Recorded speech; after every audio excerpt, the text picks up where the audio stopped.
We're live. Wow. And I perfected a magic trick. Do you want to see it? Yes. Boom. It didn't work. Boom. Wow. Second time's a charm. Morning, Squires. Squires. So, did you order your Funkadelic, special Funkadelic edition? Well, I ordered it yesterday. I have either a first or second pressing of it. Not in the best condition. So, but, yeah. Well, we'll talk about it later when people are here. Yeah, I have to order the one for your mind. Mine has other people's DNA on it. Makes it sound better. Spooge. Oh, come on. Wow.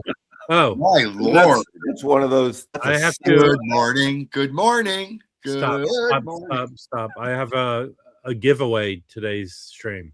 Really? Yes. Free to be you and me, baby. So I'm doing a giveaway on today's stream. So everyone, free records from Rob. A free record from Rob. Well, hold on. I have to put the link. You know, that's why you come and hang out with the elite in the vinyl community. The elite meet and greet on our feet. Oh, God. I don't know if we're going to go there or if I'm going to go there, but we'll see. All right. So the giveaway, I'll wait till more people's here. Yeah, wait till more people. I'm going to post a link. And then you have to go to the link if you choose and just put in your name. Okay. Apparently, though, if you're living in the Los Angeles area, you are disqualified. Sorry, Fluffy. Why would he? Why? No, it's open to everyone. Oh, okay. I misunderstood. You're making up your own rules. Of course I am, because I'm part of the elite. Elite chat stars. If you know, you know. I got recognized from being by the cops. From being on Rob's show. From who? Where? I don't know. They were wearing a mask and they were wearing a mask. Did they have a gun pointed at you? No. Oh God, it is Thursday. Yeah. Why is that an issue? It just means there's a lot of work I got to do. There's a lot of shit going down. You have a lot of work to do and you never do it. So what's the difference? Correct. But this time I put everything I'm not going to do on a list.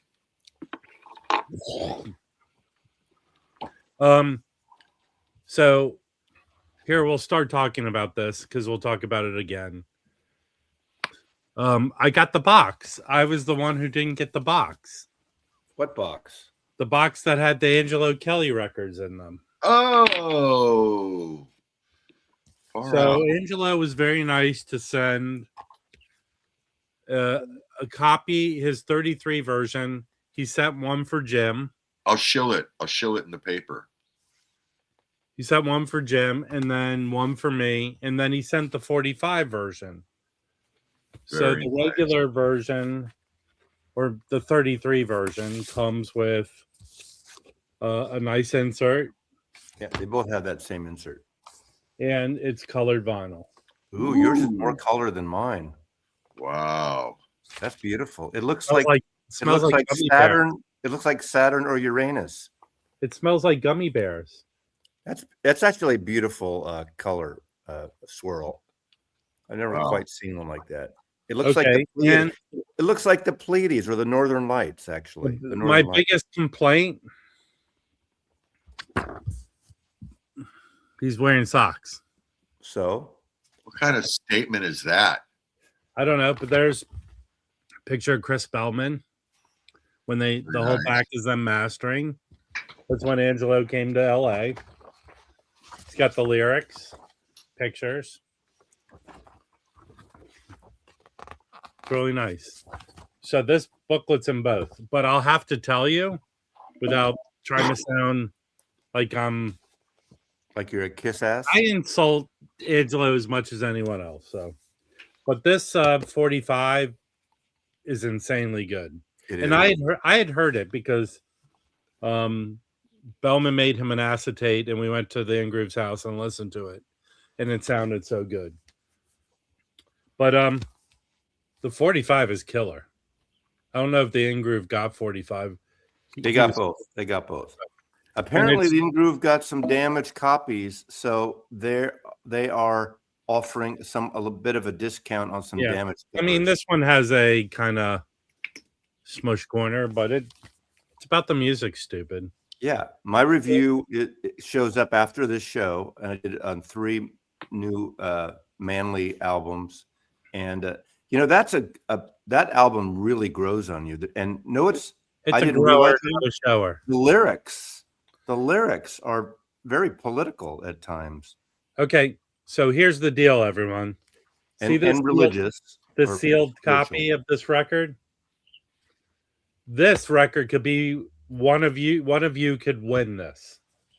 And here's what I'm going to do. Okay? I'm going to post a link in the chat. I'll remind people periodically.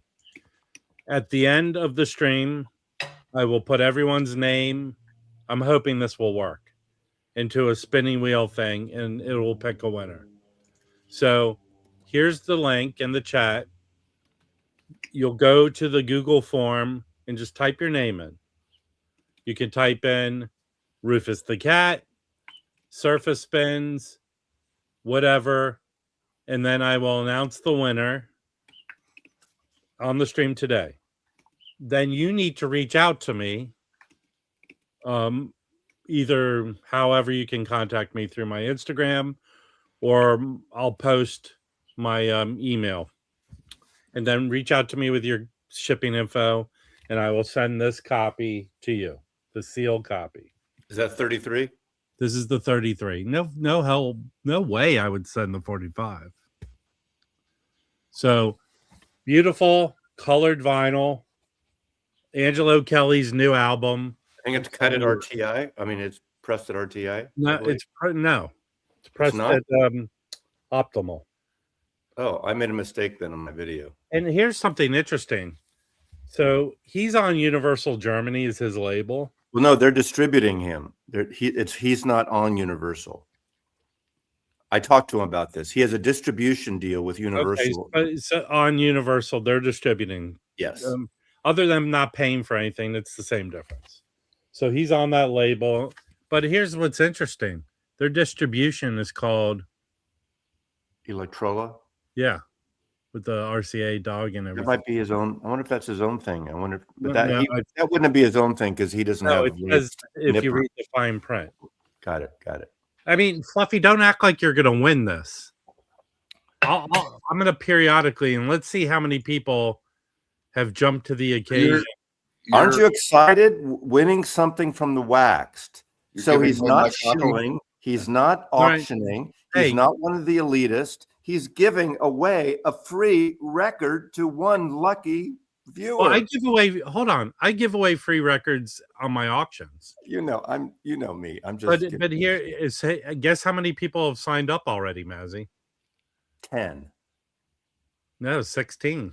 That's pretty quick. Wow. You really love Rob, or you periodically really love I'll periodically post this link. Go there, just type in your name, and we'll see who wins. Because I'm gonna let me see. Let me do a test run of pasting names into the spinning wheel. So Rob is giving away a free Angelo Kelly record, sealed. So one giving away my copy per person. Okay, one entry per person. Nice. Here's the added benefit: no Mazzy DNA involved. Fluffy, don't get selfish now here. Okay. Yeah, how come he's acting all cocky like he's gonna win? All right, this worked perfectly fine. I'm not entering. I'm not allowed got the record. Jim's already got a copy. He don't need no one. No, I don't. You're not giving mine away. Oh, I could give away two. All right, so that's exciting news for everybody, I think. That is exciting. So yesterday I went out and I found a really nice copy of Kind of Blue. We have to see that record again. It's 1964 2i. I guess this was the year they introduced the 2i, 1964. So this is nice. It's a stereo copy. Nice. Yeah. Remember, sign up for the giveaway. Today's a giveaway. I'm not entering it, Fluffy. I don't get it. I already got a copy, and I have a review coming out after this show. My review's out. Well, now, hold on. I must apologize. If you are not in the United States of America, you're not, and you win, you got to pay for the shipping. If you're in the U.S., if you're in Canada, and Rob, if you're in the U.S., I will pay shipping. Rob, that's what an elite would say. Well, I'm sorry. You know, that's what a billionaire would say, because they just want to keep their money. You know, billionaires are the cheapest. So they announced the second Funkadelic album from Westbound. And this time the 33 and the 45 are all analog. Last time they did the 33. I didn't buy the 45 because I don't like that album cut up. But the 33 sounded really good, but it wasn't all analog because they had some issues with it. So they did it. They did that one, a combination of analog, digital. But the new one, the one with the woman, I forgot what it's called, the woman stretched out, the gatefold. The second album is coming out. That one. There we go. And the In Groove always does an exclusive. Oh, yeah, Instead of doing a colored vinyl exclusive, they're upping the cover to be like a tone poet. Okay. So it's for the 1,000 copies, and he's selling a lot already. I ordered my copy yesterday, $37 for the upgrade, and you're only going to get it through the In Groove. Now you can still get the regular 45, which is an upgraded cover, and a regular 33. That's just with the standard the standard cover, but he upped the cover. So some people will appreciate that. Some people won't. Yes, it's the music, but you want a whole good package. So I ordered that from the In Groove, and it went on sale yesterday. So 1,000 copies. Apparently it's selling well already. I'm not sure when it comes out, the date. Is it May April 1st. or May? May 1st. May 1st. Okay. And so then since they're going in order, in theory, the one that everyone's clamoring for will be out next, maybe next year, will be Maggot Brain. Great. Now that'll kill the price of my OG. Is that going to kill the price? I look at Fluffy. Don't get so greedy. I didn't even get a signed copy from Angelo, but that's okay. Oh, wait. I did get he brings up a good point, Angelo Kelly. The first album you sent me, I call it the Naked Feet album. That's autographed. There is where's the autograph on this one? Mine's not autographed either. Not even an autographed card. And I did not even get a thank you in the credits. Angelo, in my review, I do a little background on the Kelly family. I hope I got it right. I hope I don't ruffle any feathers, because I tell it like I see it and like I read it. And I don't know. I know there's rumors out there in the world, but I wanted to give a little put a story behind Angelo Kelly, because Americans really don't know much about, if at all, the Kelly family and how you got where you are and that whole thing. And the Vagabond, the bus tour. It was a hippie bus tour, kind of like, and I stated in the video, it's kind of like Wings, when Wings and the families got on a bus with their kids and they toured around Europe and they showed up and they played. So anyway, I hope the Kelly family and Wings, did you ever get together? No one ever gets it right. Exactly. But I hear a little animosity and a little kind of, I was amazed when I really dived into it. It took me a while to sit and listen to the lyrics. Very spiritual in a way, which is kind of cool. I'm not a religious freak, but I appreciate gospel spirituality. Very political. And that song about that young girl, the Polish girl, I mean, that was chilling. So I tell you, there's another layer to Angelo's record when you follow the lyrics that are pretty deep and pretty intense, but the music is uplifting. So it has a nice counterbalance. So anyway, I'm kissing your ass, but I actually liked it more than I thought of once I dived into it. What a horrible review. I can't imagine what the videos. I'll tell you this. It's kind of like U2 War.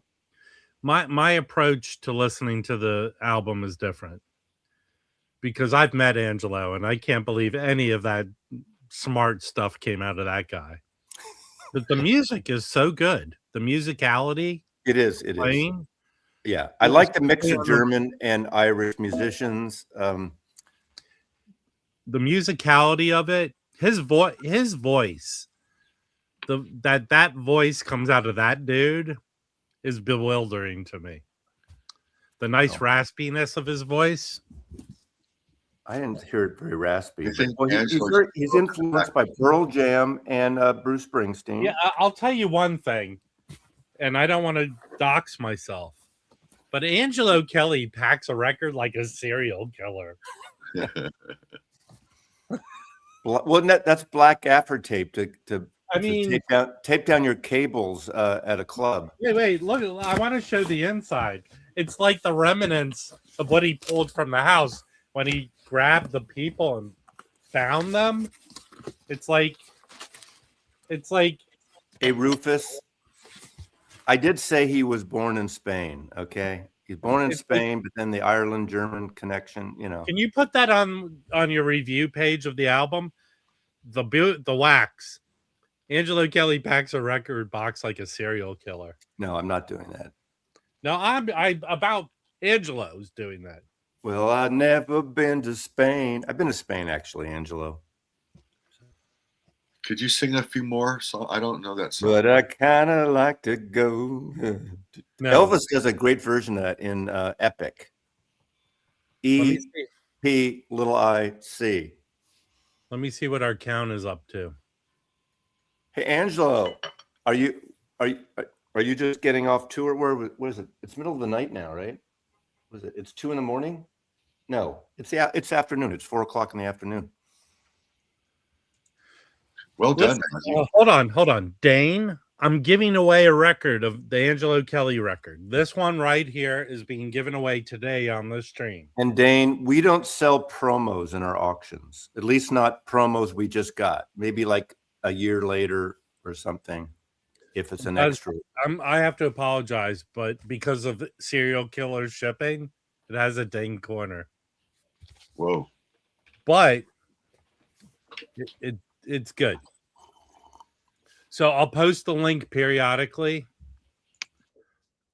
We have 27 people so far that have signed up.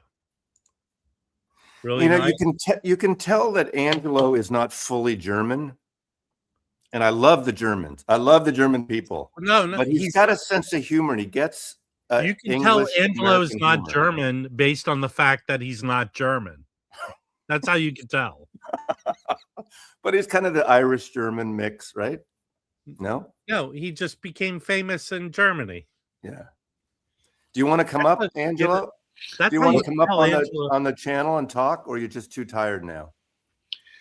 I wonder if Mazzy's originally from Germany because it's. Yeah, I have German. I do have some German. That explains. I do have some German DNA in my. Okay, from Northern Europe. I might be related to Ivan. Here's the link. Go sign up to win a copy of the Angelo. Only one copy is being given away. Yeah, the Epic movie. Okay, when you write Epic, Ivan, you got to learn. You got to write capital E, capital P, small I, and then the C. Here's my question. If anyone can answer this, please. What's going on here? Why is one hand in his pocket? Because he doesn't know what to do with his hands. And Angelo has this weird thing. If you watch the music video he's screaming in the middle of the night outside an apartment building. There he is during the daytime.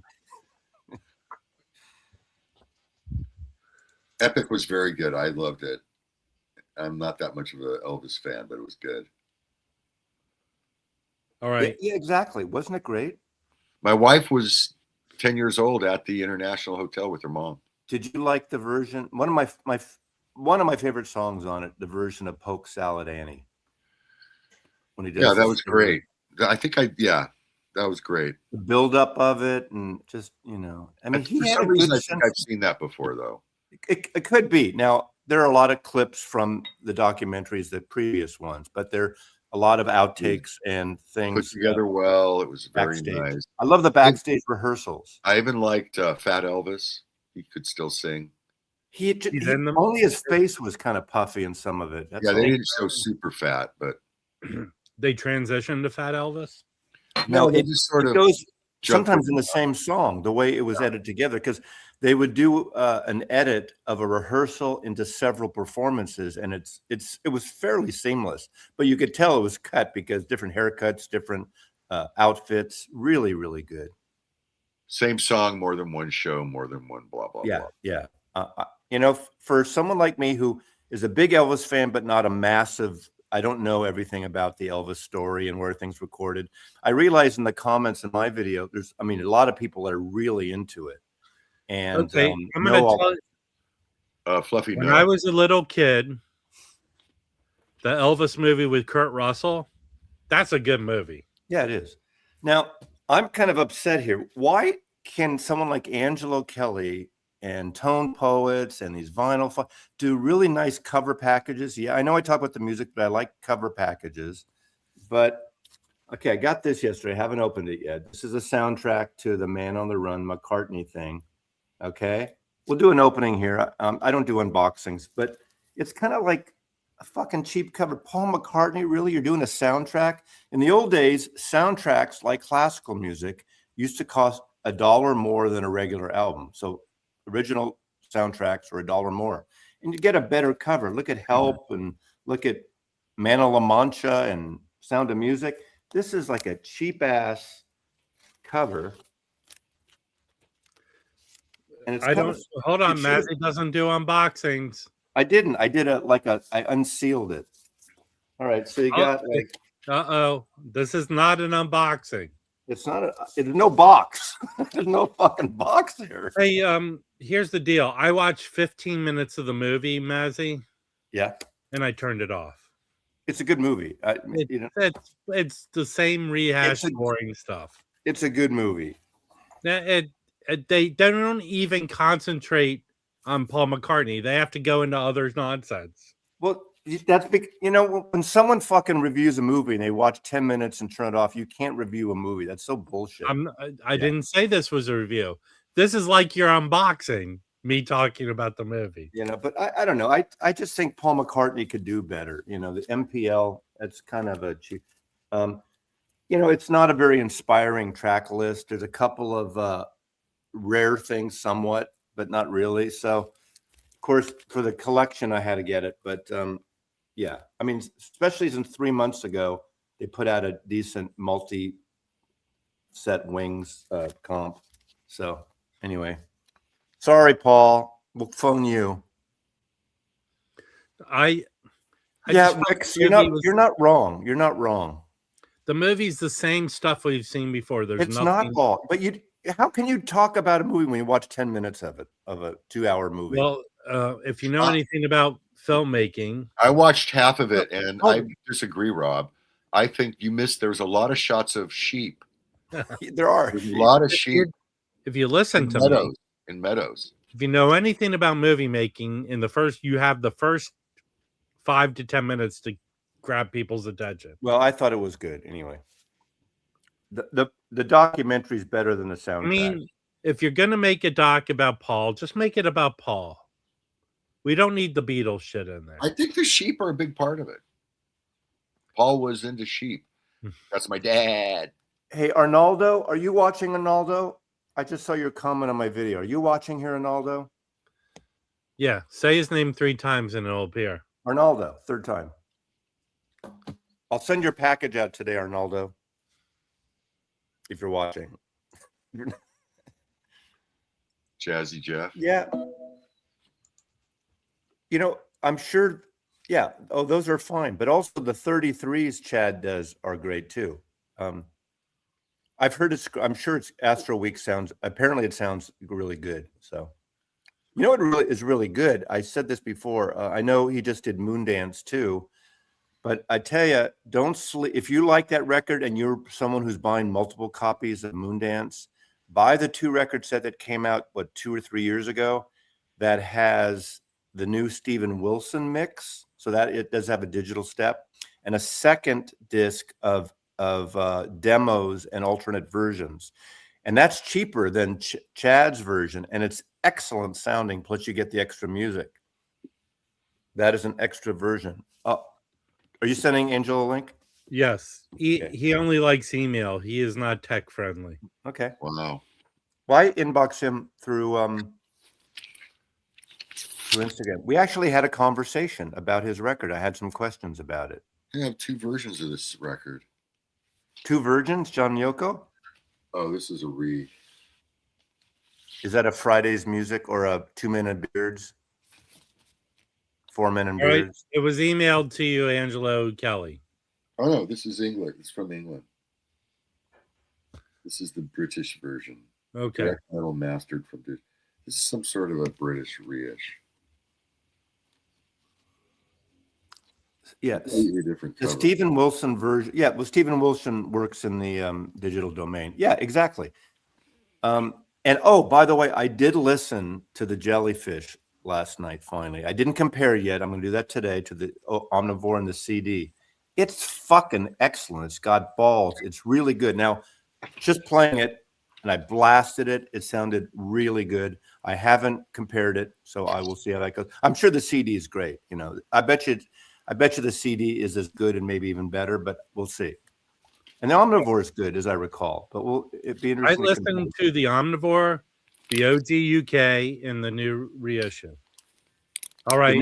The new one's excellent. Everyone, take your shoes off. Angela's here. Angelo. Hey. How you guys doing? Congratulations, Angelo. Terrible. Got a minute? Thanks. First thing that happened was, never mind. So, how's your schedule going? You're playing 2 or 3 shows during the week and then coming home on the weekends? Well, the last 6 weeks I was gone because I had basically 3-4 weeks of promotion. So there's a lot of TV shows, mainly in Germany, because that's where I can pretty much get the most result, But the album went well in Germany, went to number 2 in the main charts. And then in Austria, Switzerland, it was number 3 and number 6, even though I didn't do any promotion there. So that was pretty good. Nice. And then I was tour rehearsals, and then the tour started, and it was the first 8 gigs in 10 days. So I'm back home for 2.5 weeks now, which is great. And then I hit the road again for 10 days for 8 shows. So there's like 8 shows in 10 days.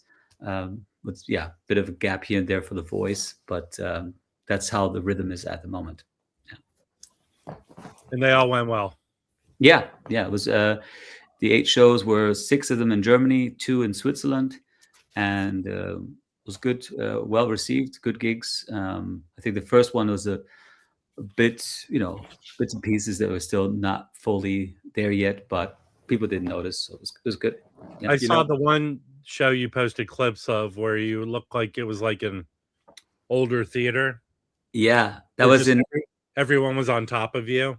In Switzerland, there's this kind of venue.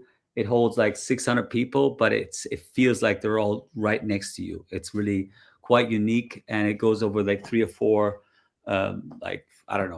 levels. And if you see the backstage, like everybody's played there, whether it's Art Blakey, all the great jazz artists, they've all been there. Wayne Shorter, but also Raggy and everybody. It's really, really crazy. Great venue. So I tell you, I was bowled over by this, and I got deeper into it reading the lyrics. I'm kissing your ass here now because I'm used to hearing you being sort of a smart ass cutting up on these streams, and that you have a very good sense of humor on that. I tell you that there's one song on here that actually almost broke me up, and I don't get, every once in a while music hits me. That song, Oh Hannah. And if it's about that young girl, that 8-year-old girl, no, it's not. It's not. Oh, I fucked it up. Okay. I'm so sorry. You know that story? I somebody mentioned it recently. I'm not the only one. I'm not the only one then. I didn't hear about the story beforehand. So no, it's not actually. It's because you talk about peace movement and mentions of war crimes and all that stuff and the bombings. And there was this young girl, Polish girl, one of the first girls killed in Auschwitz in the Holocaust. Her name was Hannah. Oh, okay. And oh God, I'm on my video. Man. Never mind. Talk about people. Good that we spoke recently, huh, Mazzy? But I didn't ask. I hadn't. It's like that typical thing where back in the 70s, they go, "Oh, that song that song Shannon. Oh, you must have had a great love story." And the person goes, "I wrote about my dog." Yeah, that's exactly. Like, excuse me while I kiss this guy. What was that called? Oh, Sandy, and you live. Wasn't that about dog? I think. If a song speaks to you, however you receive it, I think that's Mazzy, fine. the song's about a dog. Yeah. No, sometimes obviously people receive songs differently. They affect people differently. And the way I read through it, I know that story from. Okay. From so was that song sung? That was in German, so you couldn't understand the lyrics. No, it's not in German. I mean. Now, I suppose when you say Christ be with me, you're talking about the Jesus Christ. I assume that. Okay. Yes. It could have been Harry Christ that lives in Brooklyn. Okay. Yeah. Right. Yeah. Well, actually, Ohana was. I mean, you're probably gonna laugh because I guess in the VC, it's maybe I'm known for 2 songs. That is the Pee song and the Hiroshima I'm sorry song. And but actually when I was in Japan, in Tokyo, shooting the video for Are You Alive, I was done after about 8 days, and I still had 6 days before I need to fly back. And so I took a trip to Hiroshima, and I looked at all the sites there, and it really like so I'm American Irish, right? And sure, I was born in Spain, and some people think I'm German, whatever the fuck. But I'm American Irish. That's my background, and so 2 of my uncles served in the army during the Second World War. My favorite uncle, Uncle Jim, he fought against the Japanese in the Pacific. He was on a ship when kamikaze went into it, but still, my dad and also my uncles were very much like in the sense of, in a way, conservative, patriotic a bit, but also very critical to America being like fucking war criminals, and whether it's Vietnam and so on and so forth. And so therefore, there was always the sense of what happened in Hiroshima, Nagasaki, Dresden, things like that, not being okay. Sure, good that the Allied forces won the war, but not good certain things like that. And so I grew up with that kind of sentiment. And being there, seeing all the different remains and places in the museum, everything was like peace monument, peace museum, peace this, and no fucking mention whatsoever of like the terrible things that the U.S. did there. And that needs to be said as well. It needs to be that, you need to take a moment for that as well. You can't just jump over that. And anyway, so I went out of that museum. It was pretty very emotional, kind of almost like a panic attack, because it was just very, very, very hard to see all those imagery and seeing baby clothes and bicycles and everything. But nowhere was there anything written about who did it, just only what happened. And so when I got back to Tokyo, I wrote that song. And the reason why it's called Ohana is it was one conversation I had in Japan, with 3 conversations I had with locals. But the first one was with a lady called Hana, who worked in a bonsai shop, which is, of course, very cliche. But I was in a bonsai store to buy some tools because I have bonsai trees. And then I talked to her about the whole, situation with Hiroshima and everything. And she opened up and was very, very, very kind about it. And it was very like healing to just talk to somebody about it. So you wrote it it's like writing a song about a girl in a donut shop, a waitress in a donut shop. Exactly. Same thing. To the peanut gallery. I'm not going to. Wait a second, Rob. I'm not going to apologize to the peanut gallery for my interpretation of the song. No, not at all. Because it affected me in a certain way, and it could have been about a similar experience in a different place in a different war. Not the same war. The main thing that happened there is that you felt certain emotional. Oh God, yeah. And I knew about story, and I even looked up that story after the fact, reminding myself. Isn't Hiroshima sister city San Francisco? Go, Mazzy. It used to be. Yes, yeah. It's one of them. It's one of the San Francisco. Hey, Angelo, I have some lyrics. I don't know if you want to put them to music. It's about a young boy who was Taco Bell. Is it a Taco Bell trip? It was about a young boy who was brutally hurt in a bathroom when a fixture crashed all over him. Okay, Angelo, I got one more question. One other song that hit me, and when I followed the lyrics especially, and since I don't know much about your family, you can talk about what you want, but I'm sure what you want to, but I don't know if you were asked this during your tour of Germany in terms of your PR on this album. The song Family Tree, the second to last song, that seems spot on about the I don't know what's the word, the uneasiness about your family history sometimes in terms of the Kelly family and whether they're rumors or reality. You talk about your brother here, the complicated relationship you have with your family. Is that pretty much it? Well, it's. I mean, you're talking 12 brothers and sisters. You're talking a very charismatic father. I mean, in a positive sense. Like he wasn't a cult figure or anything like that, but he was definitely like. I do use the word cult in my review at one point. Don't worry about it. I've heard worse. The not thing with is, you, not about you. It doesn't matter. The thing is that he was very courageous, and therefore he can be also misunderstood. So like he took us out of school. He left America. He went to Spain. He did a lot of things that were very like random and very, very out there. And so usually when people don't understand something, they fear it, So therefore he got a lot of love and a lot of hate. And that's fine. But in the song Family Tree, there's a lot about, this lot of beautiful sides I've experienced in this family, but also dark sides, also things you can't get away from. And sometimes you just think, okay, I'll just change my style, my name, what this, but you can't run away from it. It's your heritage. And so it's better to dig into it and start cleaning things out if you can, and to try to heal wounds and just do some work basically, And so that's what it's about in that song basically. Yeah. Okay. I like that song. Anyway, okay. You can wait and watch later. Man. See what else I get wrong on it. But music, how you feel about music, that's to me what's important. Remember, I said Jimi Hendrix wrote, "Excuse me why I kissed this guy." Remember that one? There we go. Some people in Germany have understood the songs, and many have not yet, and that's fine too.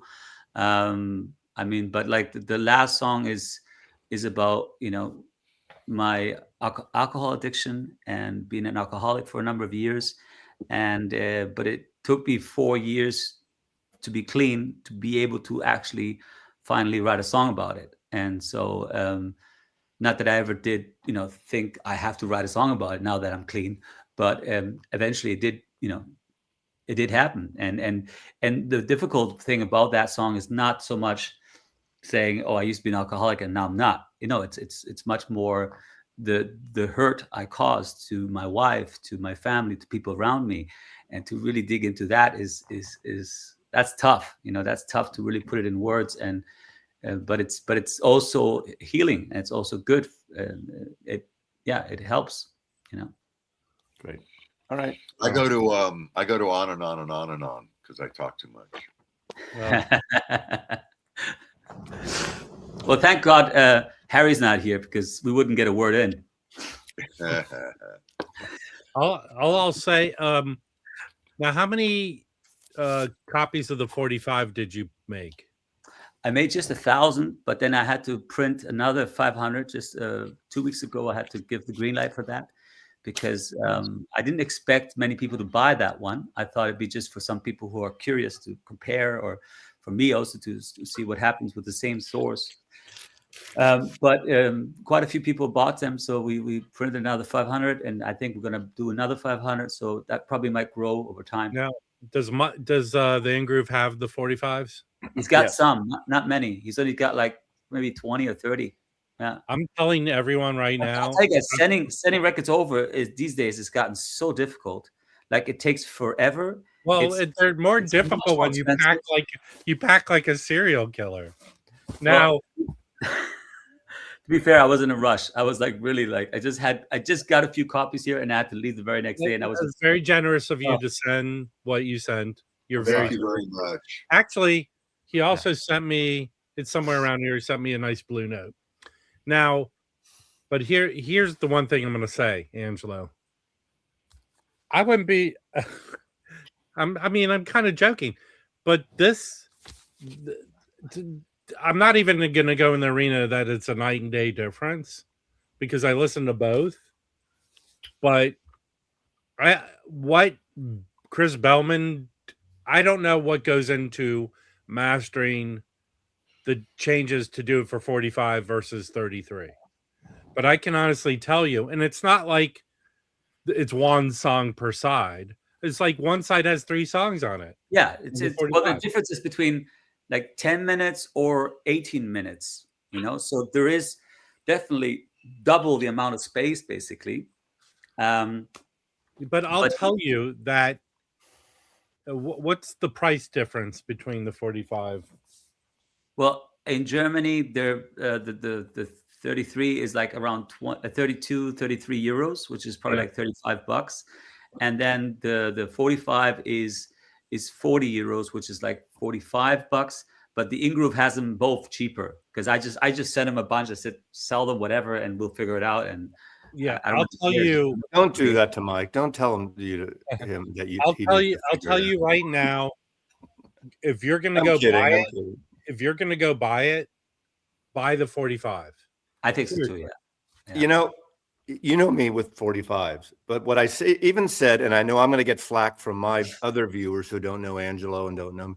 I said the same thing, get the 45. And my caveat was, when I'm complaining about 45 RPMs of albums I've known for 50 years, it's not about the laziness. It's about the flow of the music. Now, something like this, I've never heard this before. So It's not breaking up any flow that I don't know, that I already know, I mean. So I think that the 45 definitely has the edge on the 33 in this case. Okay, it depends on your rig too. All right, this is a good deal because they have some damage. The 45 he has for he got some clump corners, so he has it for $36. I'm going to post it in the chat. $36 for a double 45 is pretty reasonable. Yeah, there's the link. But while you're there, you can go buy the 33. If this is the damage, like a ding corner, whatever. This is I do that every day to a record. Hey, now can you clarify? Mine's perfect. Angelo packed mine better, not serial killer style, but better. Yeah. Can you clarify what is Electrola is a sub-label. Electrola is a sub-label of Universal. So if Universal is the overall record company, they have like 10, 20, 30 sub-labels that are in different divisions, specialized maybe in certain music styles or whatever. And you see, Tim got the good one. Yeah, I made sure to. He's a better human being. I didn't get the bonsai tree with mine. I didn't get the bonsai tree with mine though. Yeah, sorry about that. Yeah. Yeah, but you thought the song was about some girl. It was about his dog. Some girl who was. But you know what? If you like the song Family Tree, I was actually sitting in front of my bonsai, my main bonsai that I have. And because sometimes I write a song because I have an idea, and sometimes I just sit down and just fool around and see if something happens. And in that case, I was looking at my bonsai tree and I was like, Family Tree. Maybe that could be a song. Do you know what an air plant is? No, what is that? This was a gift a few months ago. Someone came. We had a dinner thing here, and someone brought me. Is that plastic or is it real? No, it's a real plant. There's a thing. You just sprinkle it with water every few days. It's an air. It's called an air. It's an air plant. There's no root. There's no like root or any. No, I know. I've never heard this my entire life till it was gifted to me. But it lives. It lives. It lives. It lives through. It's like it's nature. We're gonna have horticulture. You should write a song about an airplane. Hold on, let me get back to I'm not doing a review, but the best, what's the one song that's mostly like instrumental, Angelo? That's Roland. That is the best song on the you're not thinking. Because I'm not singing. But you guys are jamming. Asshole, man. But you're jamming. No, you're singing. Are You Alive is, like I said, your voice is really good. But that Rob, that must really hurt. The running, I need to get it on screen. It's side B, but on the 45 RPM, like the separation of all the instruments and stuff and the jamming, if I had bigger speakers, if I was in gym setup. Now you're getting all Fremer on us. Can you shut up? Yeah. If I was in gym setup, it probably would sound like you were in the room. So the thing why I did a 33 and a 45. Something Mazzy knows. Mazzy is so not interested in he's interested in the music. It sounds like Van Morrison is in the room. Mazzy wants to make sure that the music does not interfere with what's else is going on in the house. So Angelo, finish about. So the thing for me was basically having, recorded it analog, mixed it analog onto then a two-track tape, then bringing those tapes to Chris Bellman. The other thing was also, instead of then mastering onto another tape, a 1/4 inch, Chris decided to chop up all the songs of the 4 tapes, the mixed tapes, and to put them in the right order to then live master while cutting the lacquer to prevent one, more generation of tape. So instead of 3 generation, 2 generation, and a mastering mixing desk is basically 2 channels of everything identical, EQing, compressing, whatever. And so he made notes for a whole day on what he wanted to do on the different songs and the levels and so on and so forth. And then he live mastered each one of these versions for the 33 and the 45. And a couple times he stopped, or he looked at the lacquer and checked it and everything, saw there was something not right, so he did it again. So not everything just went smoothly. Sometimes he would have to redo it. But it was very interesting to see that and for him to do it that way. But the notes he made were identical for the 33 and for the 45. So the only difference was more space. Therefore, maybe a little bit more, deeper grooves, more dynamic also on the loudness. But otherwise, all the EQing, all the steps he decided on compressing and so on was identical. And for me, that was interesting to see, can I get both versions? And then for me, compare. And I think that in a jazz record or an acoustic record like Grace, for instance, it would not be necessary so much. In a rock album where you have more, drums and more bass and electric guitar, and there's more frequencies fighting each other, that the 45 actually allows it to breathe much more. And so it's kind of weird that in the music genre that you don't usually use 45, and the consumer out there doesn't really care about it. It's more about the flow of the album. That for that type of music, and probably also for hip hop and other stuff, it's actually even more of a difference. At least that's how I feel about it with this album. So that's, I can tell you that flat out the 45 is better. Totally. And that song particularly shines in the 45 format. Yeah. Now, if I don't do a 45 for the next record, what I'll do is I'll keep the album down to 35 minutes. With this album, it was like right under 40 minutes, which was tough enough. But I think that, again, every minute over 40 minutes on a 33, you suffer, especially with rock music, a lot. it gets very much, compressed and very much like you lose the dynamic and everything. So if I did another album, I would, if I didn't think that, people were going for the 45, I would try to keep the album at 35, 36 minutes to have a little bit more bass on the 33 and a little bit more like air. But that's the tough one. You could have left off Rob's favorite instrumental song and made it a shorter record, and then that's pissed off Rob. But you know what? The reason why I also did the instrumental was, so I wrote all the songs on my own, and but I did feel like I wanted to give my band the opportunity to write a tune together.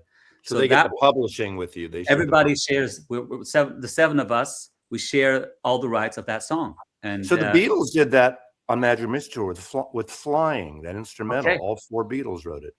Yeah, Ringo lucked out on that one. Hey, by the way, everyone, the thing is, I paid everybody on that day. I paid the studio, I paid the production, I paid everything, and I gave them all rights. Like, what the fuck? What am I doing? Hey, by the way, everyone, I posted a link. I'm giving away. Angelo was nice enough to send an extra copy. I'm going to give away a 33 version of the record. That was the one for Jim's pig. She's pissed. Yeah, she's not happy. Jim's pig. I'm breaking some news here. Jim's pig prefers for Jim to hum songs in its ear. They cuddle up together and he just hums. So I was hoping you would like finger paint your autograph on a copy. Cuddly pig. By the way, Mazzy. I was in a hurry. I didn't sign any copy except for the one for Harry. Now you should ask yourself, like, what's going on there? Yeah. Two things. Harry is no longer with us. If you want to win the copy, the link's right there. Just go there and sign up your name. Secondly, I have to. This whole stream's about debunking the video that Mazzy's going to post tomorrow. Exactly. Today at 9 o'clock. It's a preemptive strike for all the wrong information. Mazzy's going to go, Angelo has such great Angelo grew up in a cult. Ohana's about a girl in Auschwitz. Right. Mazzy, you're on a roll, man. This picture was done by your... grew up in a cult. Angelo, this picture was done by your niece? Yes. Yes. 16. I said a friend's daughter. Oh, man, Mazzy, I mean, I'm not even going to start commenting under the video. I'm just going to let it go. You should. Mazzy started off this morning kind of like. Yeah, it's all fictional. He goes, Angelo Kelly, when there's a full moon, he turns into a werewolf. Yeah. That's in the video, too. Yeah. You know, Angelo, I was going to say, you must have been a fun drunk, man. Just saying. A what? A fun drunk. Yeah, I was. Yeah. Yeah. I was never like. We're not having martinis together when we meet. That's fine. Hey, yeah. I was never somebody to go all dark. I was always really a lot of. I paired. Not that it's okay, but yeah. I did a pairing of 3 new male artists. I open up and feature Angelo's album. I think he gets the more time, the more real estate in the video. Then I go into the new album by Bill Callahan, and then I end up with the Beck EP, the Valentine EP. Wow. That I haven't shown yet. So it's a good balance of men. It's very manly in terms of singer-songwriter types a little bit. But I thought that was a good way to do it because I find if I do something on an album that no one knows, that people don't even bother clicking on it, you know, Americans, if they don't know who Angelo Kelly is. So that's how I do it.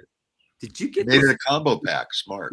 Did you get those Pearl Jam versus records? Because I talked about that with you. I borrowed them. I don't own them. I borrowed one from. I borrowed it from Kimbo. Kimbo has like 10 copies of every Pearl Jam record. Yeah.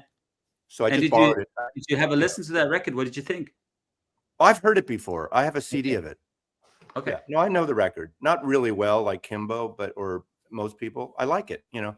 But I kind of took some of the stuff we talked about. Angelo and I had a conversation just for me to get some background, and I got everything wrong, but that's okay.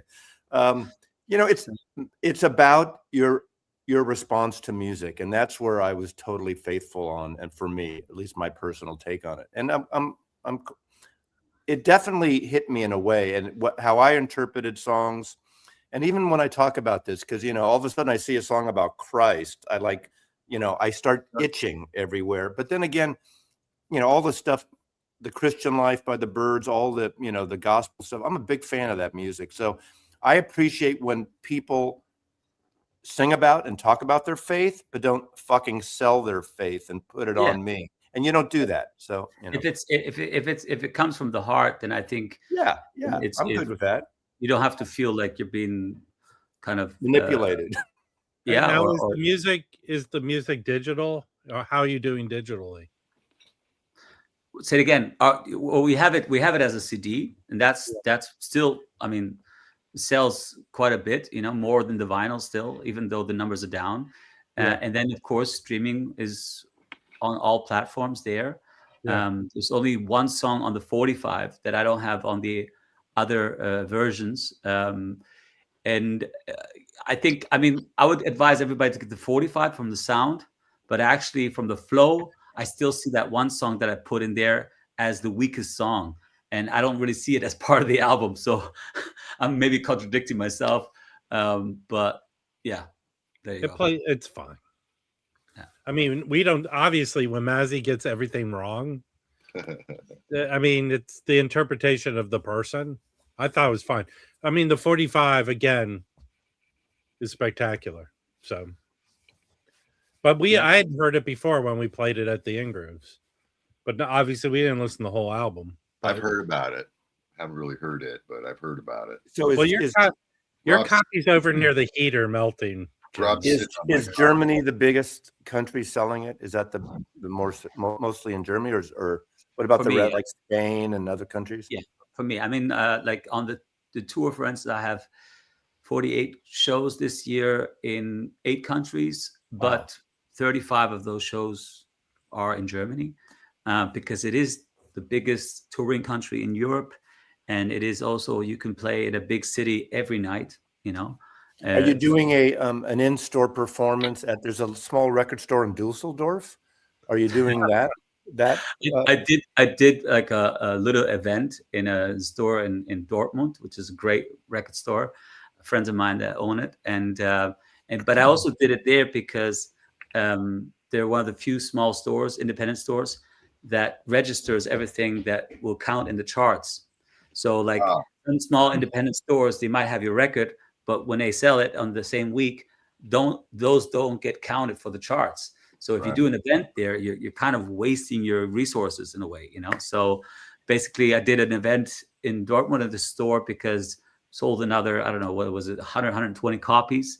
That was the way for people to get in and be a part of it, and that helped, bump up the charts basically. And so you're like the man now. You're manipulating the thing. When I worked for ABC Records, when I worked for ABC, every Monday morning, it was my job at our ABC office to call, and I knew which stores, which tower stores, which warehouse stores were the ones that got called by Billboard and Cashbox. And I'd say, hey, we got this Tom Petty, Listen to Your Heart. Can you give it a top 5 this week?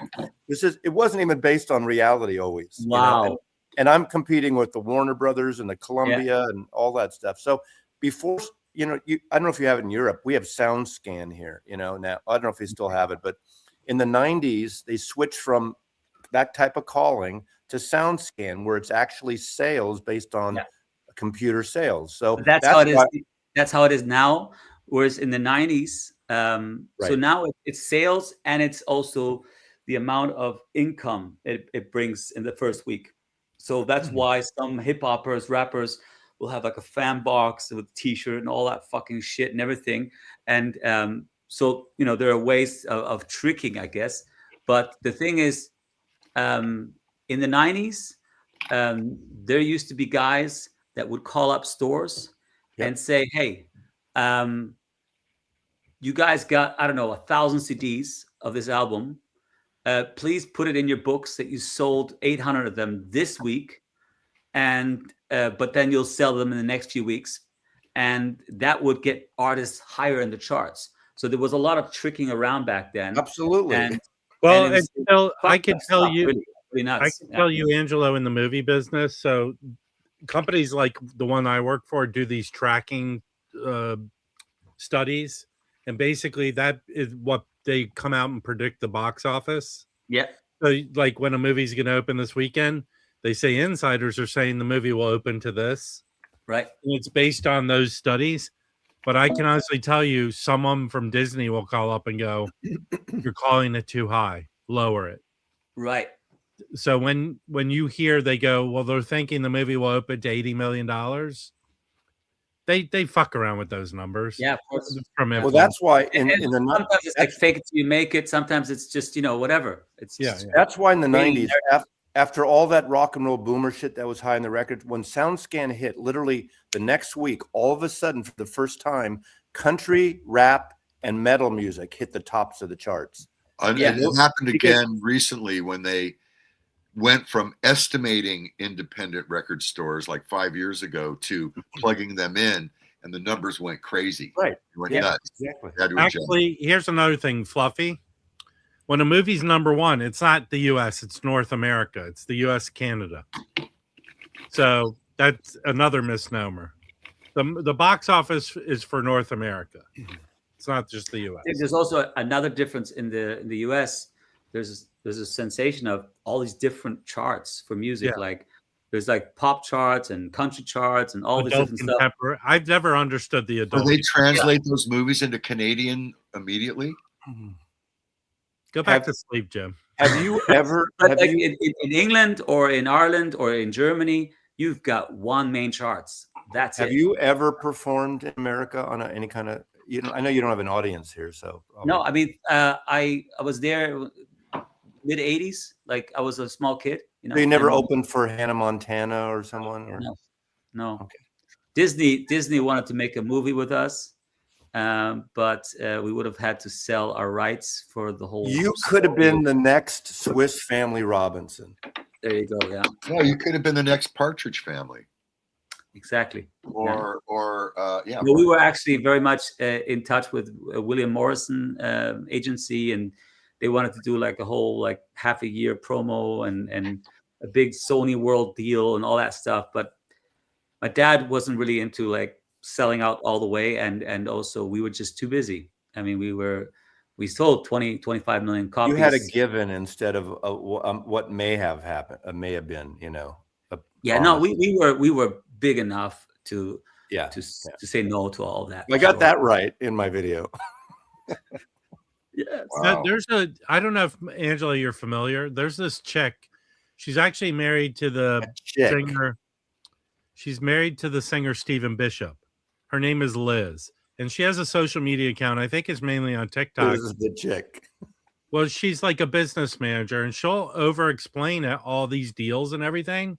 Yeah. And one thing she likes to do is like when they get a licensing deal for a movie, and she'll explain like how these deals work. She gives a full insight, and she gives people like a crash course, basically. Right. So, like Angelo, I mean, have you been approached by, let's just say, a film company in Germany to license your music for a film? Well, there's that would be something like publishing would do for me, basically. Yeah. And it's happened a few times in the past in regards to the catalog of Kelly family songs, and we've said no or yes a couple of times. But it hasn't happened to like songs of mine yet, and that's fine. I don't have anybody really actively going out there trying to get shit like that. But the thing is, see, your music should have been in the new upcoming Peaky Blinders movie. It's all about Birmingham. You know. Okay, but and the way she explains it is like the film company comes to them, they want $100,000, but in perpetuity for the song outright. And she'll explain how that's not a good deal for them. Yeah. You know what I mean? Yeah. Well, I mean, you know the song Shipping Out to Boston, which is on that film, The Departed? Yeah. Departed? It's like an Irish rock kind of thing. That's the Dropkick Murphys. Yeah. And they were big enough before that, but big touring band in the US. Not like huge, not mainstream. And a cousin of mine plays the drums there since from the beginning onwards, And but with that film and getting that song in that film, it just tripled their success. And that song gets played in every sports event in America. Commercials. It gets played in commercials. Crazy, And so So since obviously you have more at stake because you invested your own money and you own it, you don't have to split this with a label except for distribution, correct? Exactly. Distribution, you're talking everything between 15 and 25%. It depends on the kind of deal you have. And it also depends how much you want them to do. So if, for instance, the most like simple distribution deal is you pay everything, you pay printing, you pay the royalties that you end up getting back a year later or so. But in this case, I have like a hybrid. They paid all the printing, they pay all the royalties, they pay any cost of storage and stuff like that. But they also deduct all of that, and once that is covered, then we split what I have agreed with them, basically. So there's many different ways of doing a distribution deal. Who handle, like you said, you did about 20 promo things, or in Germany, who books and handles all those setups, scheduling? So if you're in a license deal with a record company where basically they own everything, either forever or for a certain period of time, because there's different kinds of license deals as well. Then they usually do that as well. They pay the promotion people, they get them in, and so on and so forth. But in this case, for instance, I got one main person who does all the TV work for me. She's very effective. I pay her a fixed fee, and I also pay her a surplus if she gets certain TV things to cover some costs. So some TV shows I have only costs, and some TV shows, they will cover some of my costs, travel, musicians I'm bringing along, whatever. So if she can not just get the show, but also get them to pay some of the costs, then she'll get a percentage of that as well. So yeah, I mean, you could also have somebody for radio. You could also have somebody for print and online.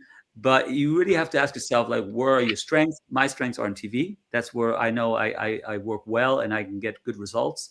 And so, yeah, it's about budgeting, about deciding where you put your money. And when you do these TV performances, like, what's the average? How many musicians do you have with you of your touring band?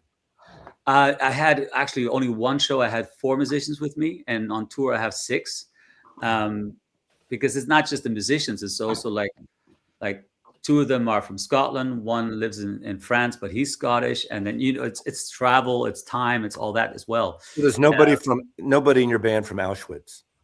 No. And they're all immigrants, no Americans. Oh, God. Very sorry. What, too soon, Wax? Come on. Here's what I picture happening over the next 2 weeks. Mazzy's video comes out. Then the retraction and attack videos about the facts in his video. Is this Auschwitz Gate, or what are we going to call this? Angelo has to hire the TV lady to do. I have been to Dachau. When I was in Europe, and I've been to Dresden, and I've been to those, a lot of places that were bombed out, and obviously some horrific situations there. So, right, here's what I'm reading. Speaking of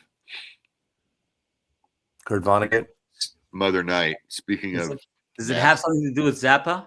No, but it has something to do with Nazis. Okay. I always, whenever Jim brings up anything, I always think it has something to do with Frank Zappa. Vonnegut doesn't really know. They to me they go hand in hand, but I don't think they ever connected. So, Angelo, like, what are you going to spend time doing off from the tour? Are you just recuperating, or do you have scheduled stuff you have to handle while? Yeah, well, just right now, I was just getting some sleep because it's been pretty brutal the last weeks. But just office work, paying bills, paying all the fees, hunting down the money from all the different venues and places. And, if you're working with 48 different venues, that's 48 different. You have a manager, a tour manager?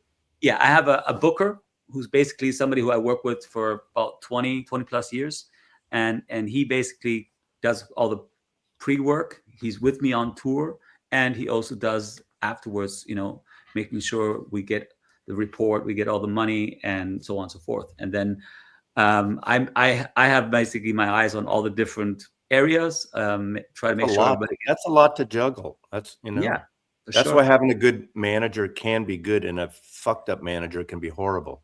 That's the thing. I mean, I've I've been in the business since I grew up in a cult, like Mazzy said. I didn't say you grew up in a cult. I'm just gonna ride with it. Anyway. But there's that article that some German publication back in the day referred to the Kelly family as this cult, right? Of course it did. Of course it did. I didn't make that up. So I know. Shut up, peanut gallery. Well, hold on, Mazzy. If you're free, Angelo, on Tuesday, we can watch Mazzy's video in real time, and I'll have a bell. Bing, when facts are right, when facts are wrong. Exactly. Anyway, so what was I talking about? I don't even know anymore. Talking about management and good management, bad so management. Basically, if I got to know somebody who was a really good manager and somebody trustworthy and wasn't already preoccupied with fucking, I don't know, working for U2 or somebody, then I'd be like, yeah, you want 20% of everything? Here, take it. But I've never met somebody that where that was even the case. I mean, if I can meet people that I can trust, but they don't have the experience I've had, and they don't know what they're talking about, and then so yeah. I'm glad to live off music, all the work around. It's what about the years? I considered that very kind of career thing when I was managing and promoting photographers. Obviously, it's very different, and you have to deal with venues and artists, but dealing with artists, the egos of artists, the good, bad, and ugly of that, and all the bullshit that happens, and an artist telling you if you do something that helps get the gig or helps work with the gig, and you side maybe on one issue with the venue, your artist will say, well, whose side are you on? But you're trying to balance it out. And there is that balance of a good manager. Yeah, you want to be hard and get your money and get your paid, but you also want to continue the tour and be invited back and get the audience in the seats. What about merchandising, Angelo? You have a manager. Yeah, of course.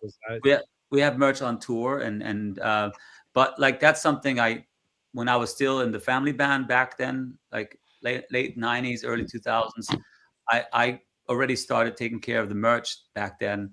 So I've had 20 plus years of experience in that regard, knowing what my audience likes, knowing what kind of amount of products to bring along to try out. And because the tour goes until November, spread out, I can see what products are working. Where do we print more from? More of this color of T-shirt, more of that, more this size, shit like that, But even there, I have people that help me out. But in the end, I have to pay it all, and so I have to know enough to know that it's working. Just like with contracts, I have lawyers I can check with, but I have to understand most contracts myself because I'm the one who has to live with the consequences. Now is Christmas this year going to be your kids going, oh, another tour T-shirt? Thanks, Dad. Yeah, we'll see. It depends. I mean, I've for the album, I've invested at least 150,000 euros. That's like 160, 170, 180,000 dollars. I don't know exactly.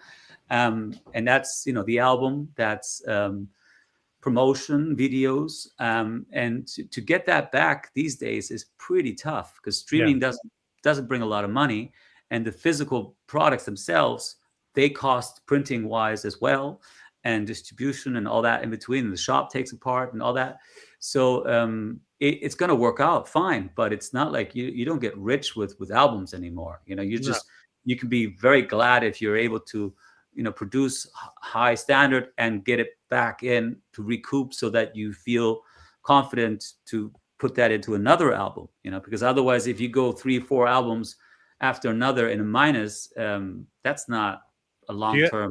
You do have shirts of this for your... Yeah, we do.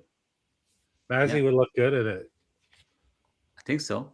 Do you have this tour? Hold on a second. I got what's going on now, Mazzy? What are you up to? I'm trying to find something. Shit. I'm curious to see through your becoming friendly with a lot of people in the VC in the US how well Mike does selling the record. Es ist die Musik im Kopf. Yeah, we have that. It's in print right now. Es ist die Musik im Kopf. Yeah, we've got it. Dummkopf's a better word than stupid. It is Dummkopf. I should do a German version of the shirt. Yes. Don't be stupid, be a smarty. No.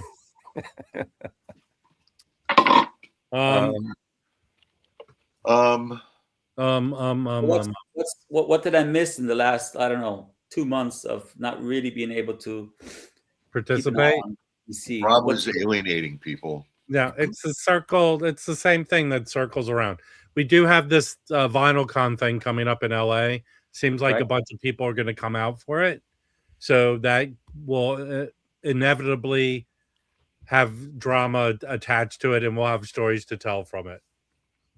And we have Sad Bastards, VC members doing YouTube videos of elite record sellers. Like, what's with these elite record people selling records over if they're a bigger channel? It's okay for the smaller channels. Yeah, but Mazzy, here's the kind of deal with this. I think the hostility and the hurt feelings that some people we come across stem from, I watch Mazzy, I can do that, and they can't. And when they fail at doing that, they lash out at everyone they blaming. But now they can do it because they realize that I don't get all the facts right. So now they know anybody can do it. Well, I mean, if you want to be, here's the deal. If you want to attack someone for doing something that you deem is not right, I can honestly tell you, when I sell records on an auction, anywhere from 50 to 100 people watch it. Right? Did you know this is the artist Rauschenberg's great granddaughter drew this cover. Correct. I just made that up. Yes. Yeah. But it's entertainment, bitches. How come you don't? Are you not entertained? Let me finish my point. This is it. You know what? I'm going to give everyone their feelings. I don't know anything about music. You win. So I'm not the person to come to when you have questions about music. I don't know anything. But when I came into this, I said I'm new to record collecting, so whatever. So you got that. Hold on, Mazzy. Okay. You got that. I'm a grifter. You got it. You win. But I can tell you, when I do an auction, way more people than participate in the auction watch it. So that means something. And then when you attack anyone for doing it, really who you're attacking are the people who participate. Hey, everyone who's watching right now, you're mindless drones. I control everything. Shh. Not supposed to say that out loud. I control Alex Dickey. I just want to say we've talked to the guy, and that we'll leave it at that. And it's just the guy's got a stick up his ass for some reason about us. So is he back, or was he Alex Dickey? How did he do it Atlanta? Did he sell a lot of records? Who cares? Oh, come on. Who cares? He sold records, and that's okay to sell records. I mean, people buy records, people sell records. But again, it's his business. Who cares? You know, always buying and selling and selling. No, Trevor, a week from Saturday. I sold records the last 2 years. So I took about a 3-year break from touring and releasing albums. And I finally got time to go through my 4,000+ records and to take out doubles, to take out, certain years or certain releases that I didn't like, because sometimes it takes you fucking a lifetime to figure out which pressing you want from something. And then, or records that people gave me that I didn't like and just held on to them for a long time. And so, I sold. How did you sell them? I sold them on a few record fairs here in Ireland, which was very funny. And so you're one of those elites that sells records. There you go. Amazing. And oh my God, Angelo Kelly. I had my kids join me, and they helped, and they got some. And you had fun, probably, right? It was great. It was like selling at the flea market, basically. Did you meet fans? Did people say, "Oh, wait a second"? No. In Ireland, people don't know me, and if they did, they have more taste than that. Anyway, so it was great, but the high end stuff I didn't sell in Ireland because these are really small fairs. Like, I mean, it's a joke basically. It's hilarious. The high end stuff that I sold that I didn't want to keep, like for I don't know, 10 years ago, I bought a whole number of krautrock stuff, and after listening to them a few times, I never got back into them. It's not really mine, you know. So some of these could be up to 200-300 euros, or you know. And so I sold a bunch of high end stuff at Den Bosch. I was there twice, and but the problem with Den Bosch is like, if I sold, let's say for 10 grand, I spent like 15 grand because just being there, seeing stuff that I was looking for years. It's so fucking dangerous. So I never came back home with money from Den Bosch. What's your take? Wait a second. What's your take on the imminent possibility that one of your fellow country people who is a singer and an actor is going to win an Academy Award for Best Actress this year? Jessie Buckley. Yeah, it would be great. I mean, I hope she does, for sure. Sure. Yeah, I didn't see Hamnet, but I want to go see The Bride this weekend. Hamnet is on Peacock right now, I think, Maz. I haven't seen Hamnet either, but I want to see the one with Christian Bale. I've heard, was it called like Bride or something? The Bride opens tomorrow in the States. It's a Frankenstein kind of. It's Maggie Gyllenhaal directed it. It's Christian Bale is the monster, is the Frankenstein monster, but Jessie Buckley is the bride. So it's more about the bride, but it's a hybrid movie about that story, sort of mixed in a 1930s gangster Bonnie and Clyde thing, and with music and dance. I mean, it's a weird. The reviews are not great right now, Mazzy. I've been reading good reviews. It's weird. It's I think you have to be open to a crazy ass movie. I'm always open for Christian Bale. I mean, sure, he can also do a shitty film, but overall, I find he's her brother's in it. I used to see him all the time because there's a Montessori school down the street where his kids, I guess, went. He used to be standing out front of it. He's supposed to be a cool guy. Also, like he's building a huge like orphanage, like a village. Where? Somewhere outside of LA. He's been building that for a number of years. It's almost finished. He spent over $20-30 million of his own money just making that. Really crazy. Rick Snow, I don't choose them. I've been reading good reviews, but I haven't read all the reviews, so I want to see it anyway. It's not doing well on Rotten. I like when people take a point of view and do something outrageous, and it could fail. It might, I might not like it. Yeah, almost like videos about certain celebrity musicians and getting all the facts wrong. Certain cult musician. Well, McCartney, the Wings were a cult on the road band, in the 1970s, mid 70s, early 70s, same thing. You're reaching there, Maz. You're reaching. Well, I'm drinking for breakfast again. Are you able to catch up on NBA games, Angelo? Yeah, well, I mean, I've only seen like some of the Spurs games. I try to at least see some of that, but I'd say now when it's getting closer to the playoffs, I'll be able to have a bit of a better overview of what's going on, and I won't be that busy. I'll still have some gigs, but not crazy like it was. Yeah, I'm getting because the college, the NCAA tournament's coming up, so that's starting now. Yeah.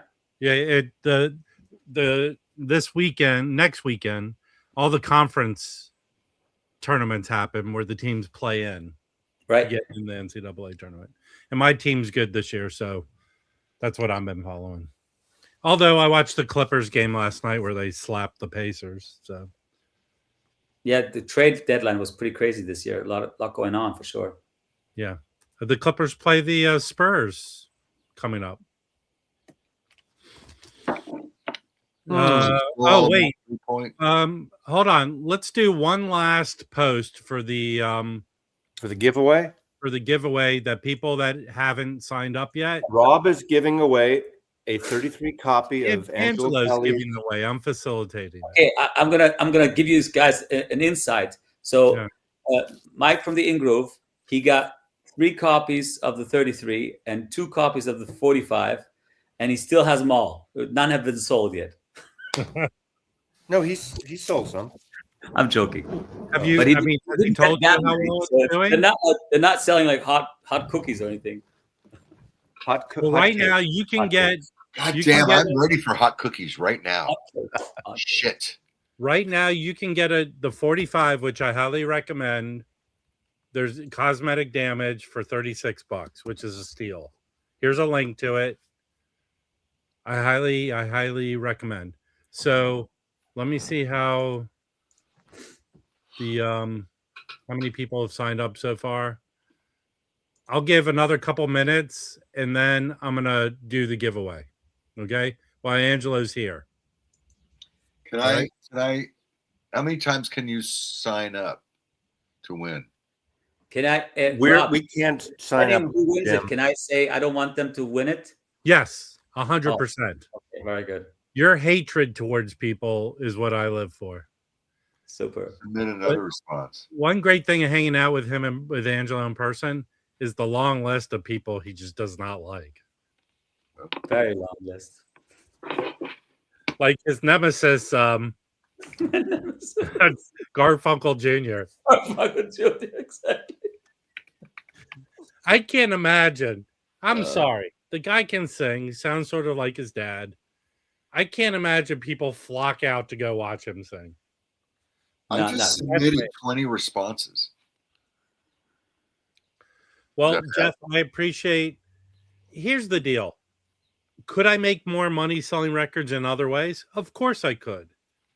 I just think one person, I built up a community of people who enjoy it. Yeah. So, and you have a good time doing it. That's all that matters. Right. It's a fun thing to do. But for people, fuck the naysayer, sad bastard people. You know. No, Rob does fine. He loses a little bit of money on each record, but he makes up for it in volume. Right. Rob, you're staying true to the VC. You're not going this whatnot route like others. I mean, I could do that. I won't put it past me to do it. But here's another thing. Whatnot is very practical. I mean, I've bought a few times on Whatnot, and it's just everything's automatic. It's crazy. Yeah, I'm a lazy bastard when it comes to the back end of it. Here's the funny thing about people who make complaint videos, like this one Mazzy's referring to. The amount of people that reach out with the skeletons in the closet about these people is hysterical to me. And then the one particular fuckhead from Japan who's made it his mission to dox me and find out all the information he can about me, create accounts about family members. That dude is behind a lot of this. That's all I'll say. Okay. But that's not Tokyo Brian. That's someone else you talk about, right? No, Tokyo Brian is actually a good guy. Brian's a good guy. No, yeah, Brian's a good guy. Okay. No. And he's done good services. All right, so let me go. Basically, someone is still whining about a year and a half ago, someone posting early the vinyl tag. They're still bitching about that. Okay, I'm closing down the response. Not Rob Walker. I'm copying the names right now. It's closed. I'm not taking any more. Let me see how I can get all these. And the winner is. Calm down, man. God, I hope it's me. I'm handling this like a responsible person. Wait, actually. Okay, let me share the screen. Mazzy, I'll show you the original. So the original was on a white, empty cover. Nice, nice. That's the size of it. Is it finger painting? I'd say it's more like a kind of a brush and a bit of finger as well. But I wasn't there. She did it at nighttime, like 1 or 2 in the morning. When I woke up in the morning, I went down and looked on the dining table. How old is she? She's 16 at that time. What's she doing up at 2 in the morning? Well, her mom and her were just. I'm kidding. In a kind of a trance, just painting a bunch of different covers. And they only stopped at like 2 in the morning, I guess, and that was one of them. Very nice. So I basically scanned it as best as possible so that it was completely, if you make a picture of it, you might have certain spots better than others, unsharp and stuff. But and then give it a different texture for the background, and then put my name on it somewhere, So, yeah, it's slightly off white here. Yeah. Okay. Yeah, because if you have it all white, it kind of, you feel like touching it, you're burning it up. All right, everyone see the spinning wheel on screen? Me. All right, I'm gonna. How many entries? How many entries do you have? It's like 50. Let me see how many. It's okay. I see there's a lot. We have 56 people have entered. 56. But you didn't even have that many watching. How's that possible? Well, I made up a few names. Here's my favorite. This is if Jeffrey Dahmer wins, I'm out of here. Is it on there? No, I'm just kidding. Look for Midge Now Pack. All right, we're spinning. Michael 45 wins. Midge Now Pack. Midge Now Hold Pack. on. Come on, baby. I feel it. Yes. No. Wah. Wow, Canada. Wow. Trevor Sorry. in Canada. Sorry, Rob. You're gonna have higher shipping costs. Well, luckily, Trevor participates in the auction, so it'll go with a box to him. Congratulations, Trevor. Yeah, everyone, you can hate I guess Trevor. so. I wanted that thing so bad. Feel free to hate Trevor, everybody. Congratulations. Nice going, Trevor. Yes, congratulations for being able to type your name. Thanks for ruining my dreams. And we have to give something back. We fucked over Canada for the last year, so we got to do something nice. Like the coronavirus, I'm now also going to Canada with my album. I wonder if this will be the first. I wonder if this will be the first copy. Hey, and again, wait, Rachel has one. She's in Canada, isn't she? That's right. Yeah, but she doesn't count. No, Trevor, this goes in your pile. Let me write his name down. Also, guys, go while you can. The In Groove has the 45 for $36. Jeez, Rob, I didn't pay you that well. I mean, when you said this went so much better than the Dusseldorf giveaway. I heard people were trampled to death. Yeah. Dusseldorf giveaway. I cannot believe you didn't pick me. He had 5 free records and 3 people were trampled to death by themselves. You need to play that Ian Dury record about Trevor. Trevor wins. It goes in the pile. Now, Angelo, on your tour, is there an opening act or not? No, there isn't. Unfortunately, Trevor, you have to pay for the shipping. I've had that in the past a few times, but usually it's like either they suck or it's stressful because they're taking part of the stage and with having all the gear and everything, and then once they're gone and you get back on stage, it's not all where it was before. I like having everything at its place where I need everything and doing a good sound check, and when we get back on stage for the show, everything just sits tight perfectly. We bring all the gear, we bring everything on stage to make sure no matter where we're playing, everything is really spot on. And then are you playing guitar also? Mostly acoustic? I play acoustic guitar on some of the songs. It depends. If I want to perform more, I won't. So I'll run around and. What's your main guitar? What's your main guitar you use? My main is it's a Gibson, like a jumbo, basically, like an older jumbo. But I used to use a lot also like an old Martin or Taylor. Depends really, Has it got a transducer or is it mic'd? Is it electric or mic'd? No, it's an acoustic. It's an acoustic. But you don't have like a pickup on it. You mic it. I have it's a built-in pickup because if a pickup. That's my question. If you some mic people just mic them and some use. Yeah, but I mean then you can't really move. And I move a lot. Well, you're getting older. You shouldn't move as much. You are Bruce Springsteen? Wow. Shit, if I'm making another 1 or 2 rock albums, I have to do it before I hit 50 because I saw your video. You're really fucking moving back and forth on that stage. Yeah, but it's like afterwards, I'm like this close of having a heart Has anyone thrown underwear at you or bras or things? Yeah, very, very big underwear, like very like Big giant big, giant with like shit on it and everything. Yeah. Oh, God. But the kind of thing that Mazzy would enjoy. Angelo. A good thing this show doesn't get to Germany. What does Angelo, actually? here's what you should do. The song about the girl, you put Mazzy on a screen in the back going, "It made me cry." Then you put a chair in the center, bring a girl out of the crowd, and sing the song to her. No, Rob, I didn't say shits. I said Auschwitz. Wow. You guys can get away with all these jokes. I can't. So right. Yeah. Yes, Mazzy. I mean, I don't make Holocaust jokes. Mazzy's all full of them. But the thing is, as I said, that song touched me, even though I got the place wrong. It's very similar to what Angelo described with Japanese, with Hiroshima and what happened during World War II. So I got the war right. I just didn't get. And you also the remorse, basically.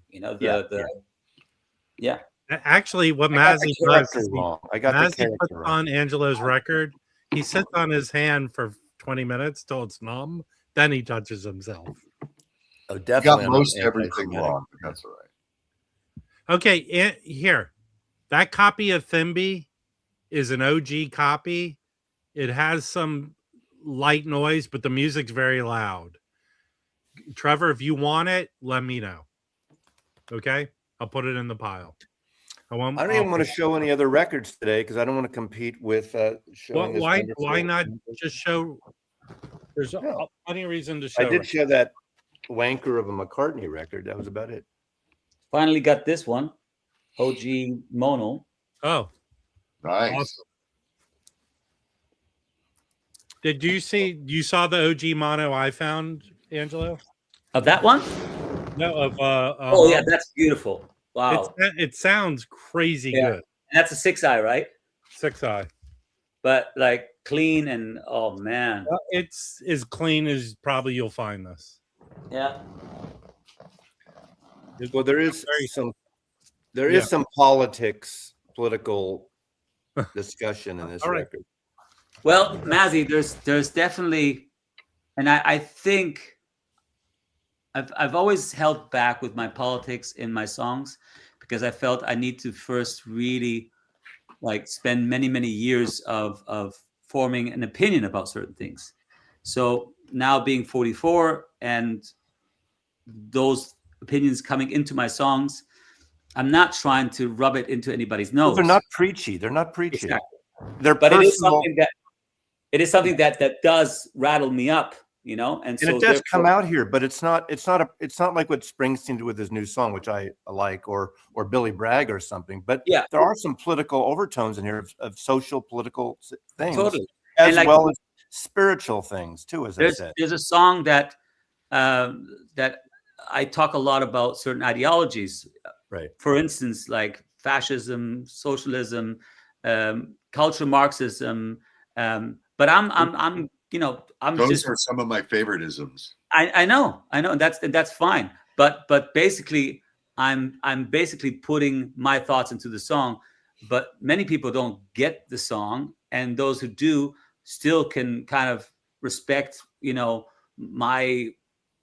my approach on it. It doesn't have to be something you have to agree on. It is subtle, and the thing is, you can listen to this music and just enjoy it for the sound and the musicality. And like the first time I listened to it, I didn't hear specifics in the lyrics, so I had no idea.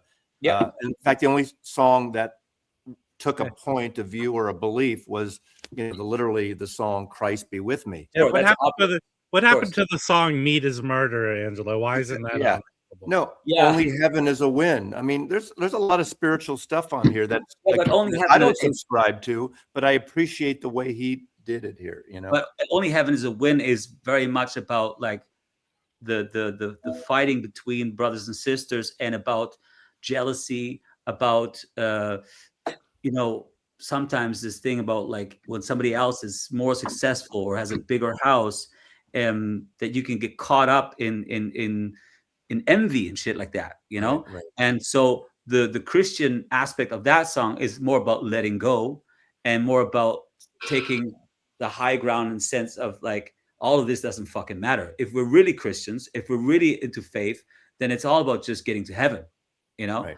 And then all of this earthly stuff, who's got the bigger, whatever you want to call it, car, is nonsense. And if somebody has a problem with that kind of like message in the song, then I don't know. What the fuck am I going to do? You know? So, you know, you guys, Ricks, you're missing the whole point here. Ricks and if anyone knows anything about me and all my haters, it's literally on the cover of this in this record, tiny and it's a part of this record. It's a part. It's not a main part. You don't hear that initially when you listen to the record. But when you dig deep, when you dig deep in the record, you hear these things and you interpret it. But you've gotten everything wrong, Mazzy. He corrected you. Yeah, I don't believe I did everything wrong. Angelo, but also your siblings are prolific as you are, right? I mean, they put out stuff. Yeah, some shouldn't. There you go. But I mean, you know, family tree. No. But I mean, anybody who leans into like the political side of this album and says, Angelo, you're being a bit patron, whatever. I would say no. Yeah, there's a lot of this album where I'm really getting the short end of the stick. I mean, I'm talking about my addiction problem. I'm talking about also not being the greatest father all the time. Back in My Arms is a pretty, very, very personal song. And, you know, so anybody who really looks at the lyrics is going to see some of the more darker sides of me or my past. And you know, so I don't know what else. Is it a bit of a therapeutic album for you? 100%. Yeah. 100%. Yeah. I mean, you could tell. I mean, I don't mind saying this. This is comparing your last album to this one. This is it's edgier to me, right? Obviously. Yeah. That's what I prefer in the music. So. And I mean, the funny thing is, after the shows, a lot of people come to me and say that they thank me for being honest and authentic in my songs. And I've never heard it that clear from people, but maybe I've never been as open before either. So I guess that kind of goes hand in hand, maybe, you know.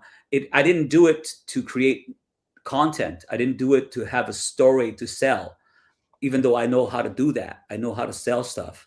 I did it because I felt it was only for me interesting to make a new album if I can actually become a bit better songwriter. And so I gave myself that challenge to write more honest and more songs from the heart. And if that would happen, then I would feel it would be worth recording an album. Otherwise, I've done enough. I've done enough to live off. I don't have to tour to live off. So for me, it was clear, can I write better songs? Can I make an album that I haven't had the balls to do yet? And I think that kind of happened pretty much. I think so. Yeah. You said there was one song that you wrote either overnight or in the studio at the last minute. Which one was that? Back in My Arms. Yeah. Okay. I mean, I wrote that for one of my daughters, and it's okay.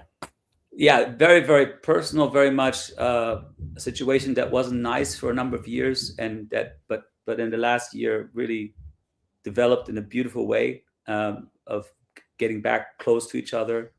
And so it's very, very emotional, but it's also very like I recorded it and wasn't sure if I would bring it out, but my daughter, she said, Dad, I think you should bring it out because I think other parents might feel there's hope when something. She play or sing music? Yeah, I mean, they've all done music somewhat, and some still do and some don't anymore. So yeah, I could tell you from spending time with you and your son, who's your oldest, right? Yeah, he's a fine fellow. He's okay. He's fine. Yeah, it's good. Rod doesn't know shit. He does seem like a nice kid though. He seems like a very nice young man. No, I mean he very mature kid. Like I'd say a kid. I mean, he didn't like you, but that's understandable. Well, I would say a kid his age in the U.S. is totally different. You know what I mean? Seems like he had a good head on his shoulders. So. Well, I mean, my kids, they all grew up in a cult, so yeah. Well, he did try and get me to wear the same outfit you two were wearing. It was crazy. Say about uniforms. Yeah, it was uniform. White robes. Yeah. You walk around in white robes. It was really weird when we were driving across country. Hold on. What's this mean? You know, and when we were driving through from here to Arizona, both of them kept going. Going back to the record thing, since we got the in-groove here, we talked about the in-groove has some ding corners of the 45 of this. Go there and at the in-groove. But we also talked about the beginning here. We gave Mike a plug because Westbound just announced the second Funkadelic album, 33 or 45. That is all analog, and Mike is doing 1,000-copy, his own edition, not colored vinyl bullshit, but a heavier cover, almost like that seemed to be. It's really weird that decision was seems like a no-brainer, but no one's done it before. And I think it's great. And it sounds like he's going to do that after this eventually when they do Maggot Brain and so on. So I ordered my copy yesterday, and it's what it's. I think it's about $38. I can't remember what it was. I think it came to 40 something. Well, I ordered the 33. I didn't order the 45. Yeah. Mike is going to become the new Chad Kassem in the States long term. Mike does a great job. You know, I urge people, if you haven't watched it, now I'm kissing Mike's ass. After I kiss, I'll get it wrong with Mike too. But Mike did a cool video that posted over the weekend. I think it was for members only for a week or two, but it was the story of the in-groove.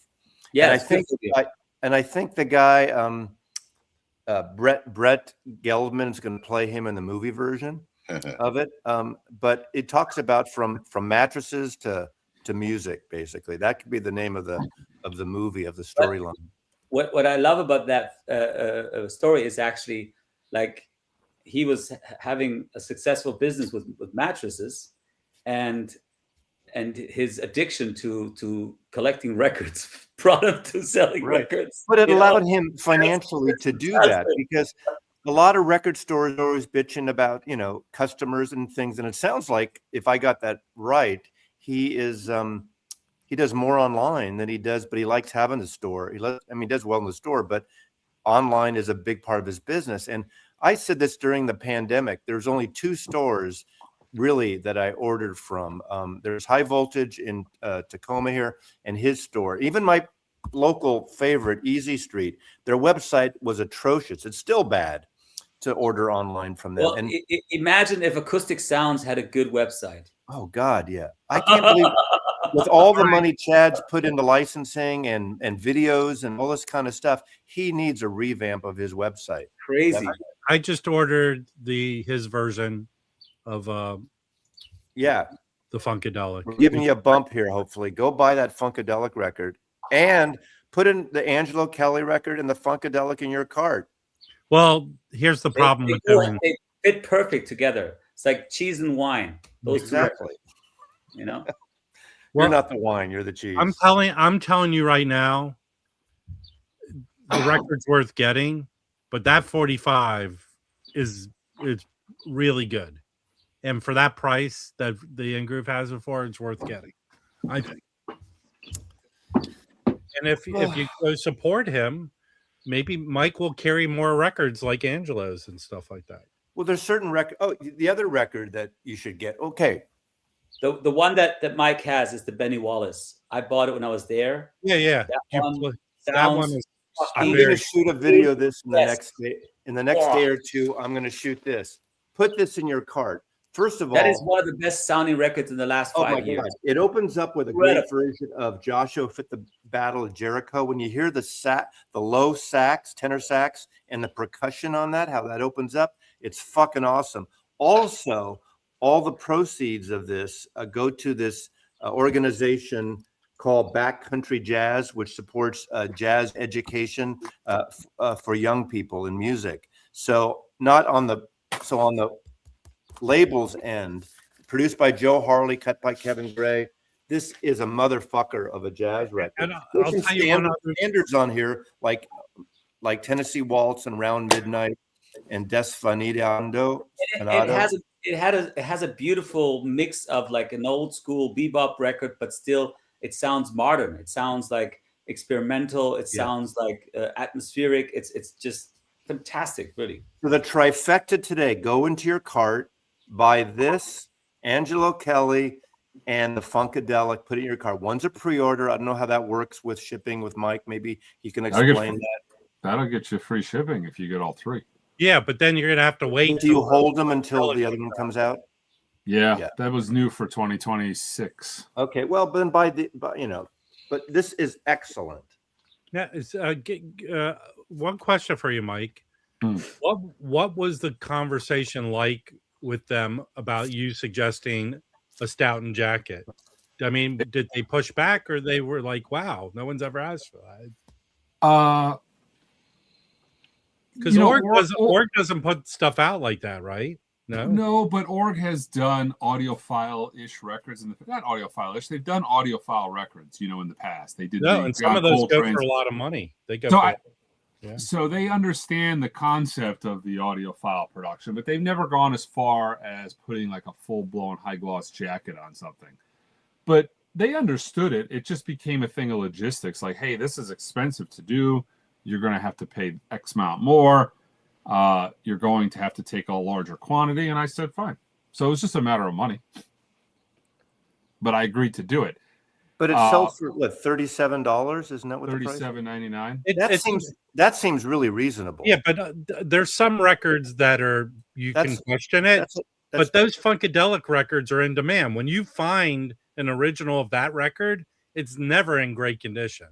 And it's never cheap, even in not great condition. Yeah, and that's the thing like Tone Poet price. Yeah, and the thing is, I thought to myself, I did the first one as a colored variant. Ideally, I wanted to do the same thing to the 33 RPM to the first one, but I just didn't want that as a digital record. So I kind of skipped it. And I had talked to Andrew over there at Org Music, and he had, told me, hey, look, going forward, everything is going to be 33 in analog. And that's kind of where I said, okay, this is what I want to do. Because the first record is great, but the jacket is terrible, on that 33. That's just not ideally what I would want as a jacket. I don't know if you could talk about it, but would you be doing the same thing with Maggot Brain? I am. Yeah. Going forward, I'm going to have the same thing. Okay. Here's a good question for you, Mike. That's their biggest record as far as what people is in demand, right? Yes. Maggot Brain. Can you possibly see you putting that 45 version on your analog list of Maggot Brain? Yes. Unless the 45 was significantly better, I would probably put the 33. I'm getting to the point now where on that list, the 45 has to be exceptionally better, not 3% better. But no, I don't think that record would ever get on the list in general, because I don't think it's recorded to the caliber of what's on that list now. Okay. I probably would go with, I have a pretty okay copy of Maggot Brain, but that's the one I'm waiting for. Well, that's the one everybody's waiting for. That's going to sell like gangbusters. When do you think that one will come out?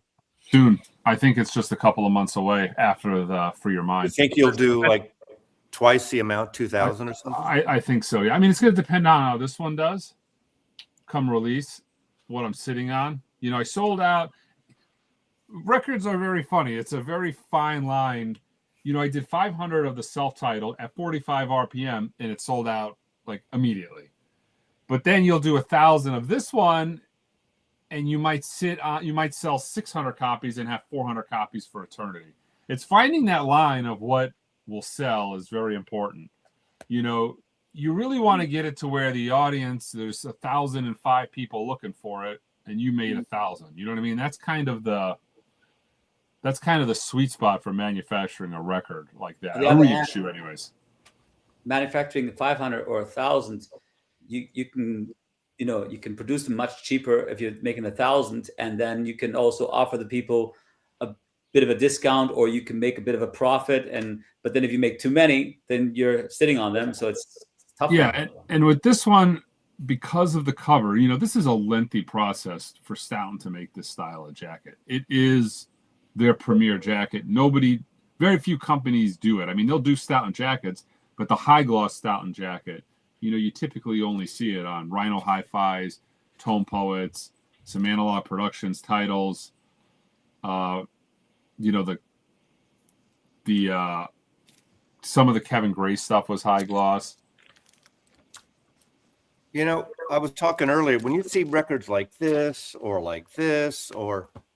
with or even the vinyl file or rhinos, and even not the audiophile ones, but just good cover. The new Bill Callahan, it's really amazing heavy cover stock, a 2-record set. It's like, I think I bought it for $36. It's $35 in Seattle for 2 records on that heavy fucking glossy cover stock. Mm-hmm. And it was so good. But then you see something like this. Come on, Paul McCartney, how fucking cheap do you make a fucking Paul McCartney record? You know, I think it's embarrassing. That's kind of the Beatles in general at this point. They're all putting, I mean, I was disappointed with the box presentation on the Beatles 64. I mean, they were better than that Paul McCartney. But Yeah. man, why wouldn't they go through the effort to do a proper tip-on jacket like the original Capitals, like they did with the Parlophone stuff? I agree. The Beatles mono box. Right. But I think there's one thing, at least I'm going through this situation where if I wanted a better cover, if I wanted a Stoughton cover, first of all, there aren't that many companies in Europe who offer those options. Yeah, you're in trouble if you're trying to manufacture it in Europe. So if I want to get, I can have the vinyl done pretty well, depending on where I'm doing it. But the covers, the options are very minimum.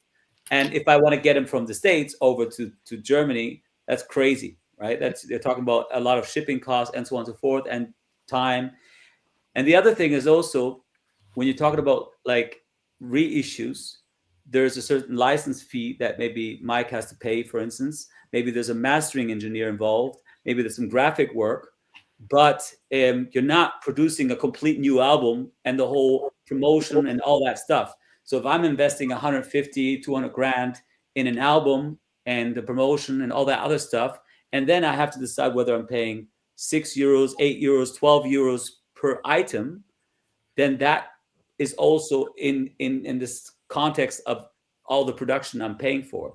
So that's why when there's a reissue coming out and then they put money for a Stoughton jacket, that's great. But they're also not pre-investing a couple $100 grand for a new production. So there's different, and that's, I mean, long term, I hope to have Stoughton covers and things like that. 45 jacket is really nice on this. It's nice because it's a gatefold and there's 2 vinyl in there. There's a booklet. It all holds together. But a Stoughton jacket is like fucking sturdy. You know what I'm saying? And that's a different. There's not a lot of companies that make it. Angelo's right. In the United States, you really have Stoughton and you have Spark, which makes them in Mexico. Some of the jackets you see that you think are tip-on are probably a Spark jacket. You can tell a Spark jacket because Kraft uses sometimes. Kraft has pretty good ones too sometimes. A lot of them are Spark and Stoughton. It's a combination, and they don't really say. You can tell a Spark gatefold jacket because it's a little bit larger than. Yeah, you can't fit it. Stoughton. Yeah. Those are the ones like the Verve reissue series, right? You got to use the 50 micron Japanese sleeves that I have on my website because it's a smidge bigger, but that's the sleeve that fits it. But their quality, like hand in hand. But that's only in North America. That's 2 places. That kind of craftsmanship kind of went away a long time ago. So there's very few people that offer it. And I don't know of anybody, I'm guessing they're out there, but I don't know of any big name label in Europe that are doing consistency. Me neither. I've tried to research and I haven't found anything. And like even Optima, who offers like a shitload of different options, like different types of vinyl, different types of colors, all kinds of stuff, different control mechanism. They can't even offer you like a much thicker paper. I said the Sam records, because they try to do it authentic like the original covers sometimes. Yeah, I mean, he's going to a boutique print shop of some kind, but it's a European cover. Yeah. Japan and the US are putting out the best covers. Japan, I mean, their printing presses, they've got full-blown authentic 1950 styles jackets being made there. Wow. Hey, Michael, have you heard anything? You know how these vinyl files are coming out and they're only direct. Have you thought, or have they indicated Universal that they may sell some of those to retailers at all? They haven't, but I just can't see them dropping the ball on that. It is Universal. They're trying to, like they did with the Tone Poets, and they kind of killed my Tone Poet sales by doing this. They want the club. They want as much as possible in-house. And when everybody that they feel is going to get it from them directly, they seem to push that stuff off to retail. I mean, that's what Rhino has done with the Hi-Fi series. I think that's what they're going to do, but they haven't done it yet, which is crazy because a prime example is a record like this. I just got this myself. This is a record that, yeah, you'll sell a chunk of these online, but this is one of those records that is going to sell in a record store like multiple copies every single weekend. It's just one of those titles that people just getting into records are looking for. They'll buy. There is no version of this in print right now. How do you answer? How do you respond to the people say, "Oh, that's a $10 record. Anyone can get those"? Well, that's fucking stupid because it's not. If you've got minty copies of this record, I'll give you $15 because I'm going to sell them for twice as much, maybe triple. It's an extremely hard record to find clean. You cannot find near mint copies of this record. It is so hard. The record was played to absolute death. It is not an easy record to find, and there's no version of it in print. So, I mean, it's a record people want. So, and the type of customer that buys it are people who are, you know, just getting into records. They don't have it yet. Because if you like this record and you're into records, you do have it by this point in time. But those types of customers are in the store. You know, they buy greatest hits compilations. They're just getting into records. They're flipping through the bins. They're the ones buying Rumors. They're the ones buying Dark Side of the Moon. But that record is not available in store. They'll sell a ton of them if they make it available. So it needs to take place. It just hasn't. And there's 100. Well, no. Oh, nice. There's 3,000 copies for sale on Discogs. Now, 116,000 people have it. 20,000 want it. Rob, they should sell a lot if 20,000 people want it. Rob, you got the Japanese one, right? Is that how late is that? This is a 70. Is this an 80 something? I used to have the Music Matters Jazz 45. But why isn't this one on Tone Poet or something? I mean, like because it was a MMJ 45 RPM. It was a Music Matters. So it'll probably be a classic eventually. Because I mean, the cover doesn't look very typical Blue Note, I must say. No, but it's a fantastic record. What version is that? It's the OG. Yeah. Could I be wrong, Mike? Is that typically one of the more expensive Blue Notes, this record? Yeah, that is a pricey one. Actually, it's one that I don't have myself. It's not the worst. It's like $1,000 basically. No, yeah. But the thing is, there's no cheaper versions of it really easily available. That's not a record. You see a lot of like big Blue Bees and stuff of that nature. You don't run into that very much. So this is excellent, and I mean, I Very feel nice. okay being like getting the Japanese version of it. So this morning, my top 3 sellers at the In-Groove are Funkadelic, Angelo Kelly, and Funkadelic. Really? Rob, very nice. Yeah.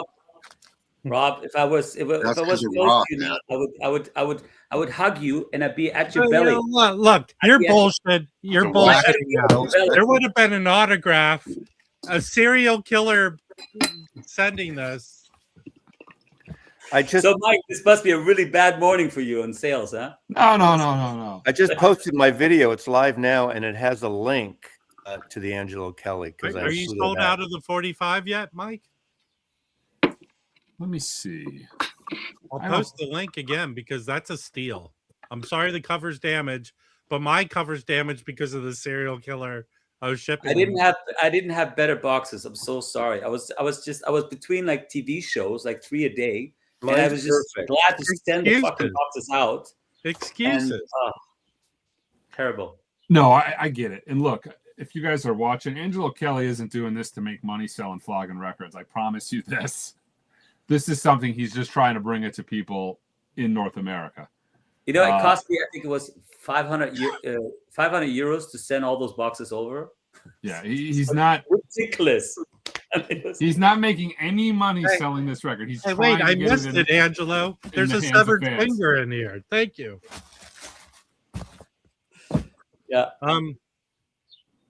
Look, I think I don't understand why his music wouldn't be accepted in North America. So it might, but you have to build an audience like everything else, you know. Yeah, this is like a prime example of an artist who loves vinyl records, who wanted a vinyl record, and he wanted a vinyl record in North America. That's what's going on here. It's just I just wanted to be there for anybody who wants to get one, and that's pretty much it. You know, so that's good. Thanks, Mike, for helping me out. Oh, you're welcome. I enjoy having little, you know, I like these little side projects. Odd stuff. Yeah. How's Record Store Day shaping up for you? You haven't gotten anything yet, I guess, right? No, I mean, we'll see. This was a solid list. I say it every year, and I sell out of almost everything every year, and then people bitch every year about how terrible it is. But, man, I ordered a lot of shit. I ordered like a Maybach's worth of RSD stuff. And a couple of days ago, they just tacked on a Taylor Swift 7-inch. So, whoa, that's just get ready to wait in line now, fellas. What record's going to be a big one? Question for you. After all these years with your store, I literally liked. We talked about it earlier. I liked the In-Groove story. That was a fun video to watch. Are you still finding $100 bills in your mattresses? That'd be nice. You know, one thing I forgot to mention was how I actually named the store, and I wish I included that. Oh yeah, Taylor Swift.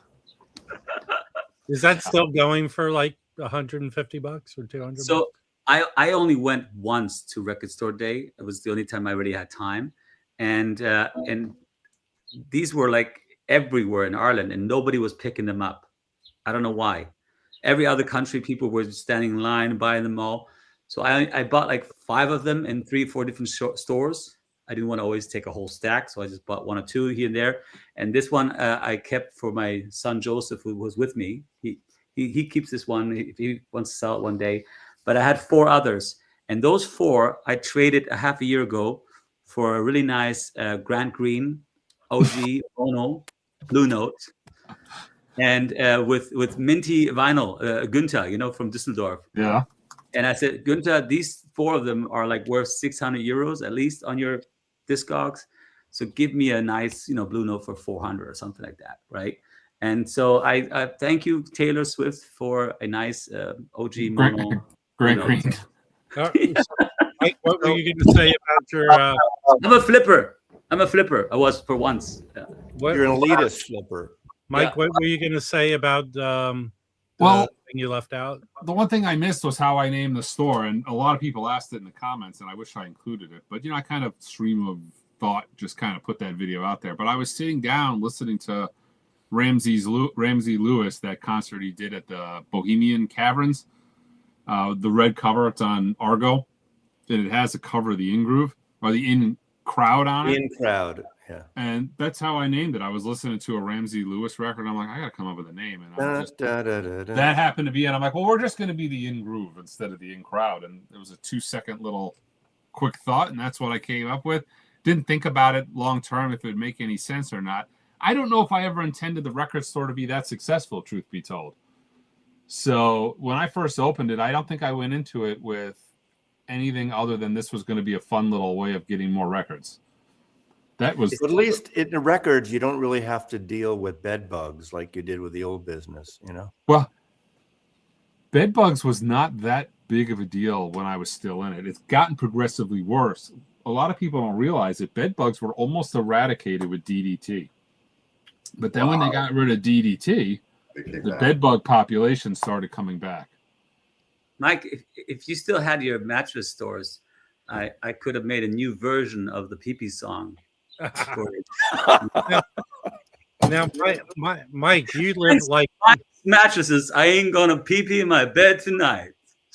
Based on what Angelo just said, Mike lives near one of the premier retirement areas in this country. How many rubber skate sets were you selling? Hey, Michael, you know who Winona Ryder is, right? Yes. Well, Winona Ryder's, that's not her real name. Her real name is Winona, not Ryder, but her Like parents, it's a Jewish name. It's yeah. very Jewish name. Winona Horowitz. It's Horowitz. Winona Horowitz. And her parents owned a waterbed store in Haight-Ashbury before they moved to Northern California, like Marin County of Petaluma. Isn't the biggest scam, Mike, with the mattress selling is you go, we'll beat anyone's price. But the name of the mattress is unique to each store. It's the same mattress. That is 100. Most people don't realize that. But I got a question. What do you do with all those mattresses they drag out of your old mattress? They drag out of your house. It goes to a recycler. Oh, yeah. And you get money for that? Yeah, you pay for that. I don't pay for it. You give them. I was able to give them to a recycler for free. You could also give them to like bands who need to put them in the rehearsal room. I think Record Talk nailed it. You could have done a certain. Now you could use those for room treatment for stereos. Yeah. For stereo. Based on Mike's video of him reminiscing on his starting the store, here's my waterbed story. I moved to LA at the end of '93. In that 6 months, first 6 months, there were floods. There was the OJ chase, which I saw firsthand because I lived in Brentwood. But my cousin, who I lived with in Brentwood, convinced me to get a waterbed. I got a waterbed, and then I got home late from working, laid down in that waterbed, and then the Northridge earthquake hit. And I was being thrown from one side of the room to the other in that waterbed. Now, Rob, is Jellyfish your favorite band because this Jellyfish album, the second one, came out in 1993? No. I was okay. Here's the story. You were like in the belly button. We watched. They came on MTV. They did pretty well on MTV. I went to a show where they opened for World Party. They blew World Party away. It was mainly seeing them live in concert that I go, wow. I was very rarely do I see someone live and go, wow. That's what happened when I think I want to do a video how grunge fucked over Jellyfish and bands like that. You know, that whole grunge thing happened, and I guess hair metal was still going on too, obviously, but it fucked that pop music, that kind of really good songwriting, pop retro stuff wasn't happening. I had an acquaintance. Our kids played soccer together, and this guy was a lead guitar player in a hair metal band called Love Hate. If anyone remembers them. No. And his line was, Kurt Cobain killed my business. So some record news from me.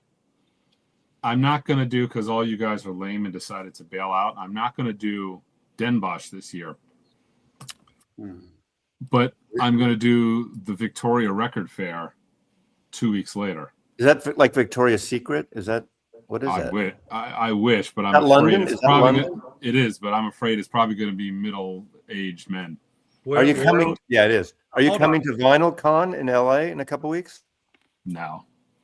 All right. Well, hold on, Mike. I don't know. Are you going to Vinyl Con in LA? Yeah. In a couple weeks? Really? Yeah. When is it?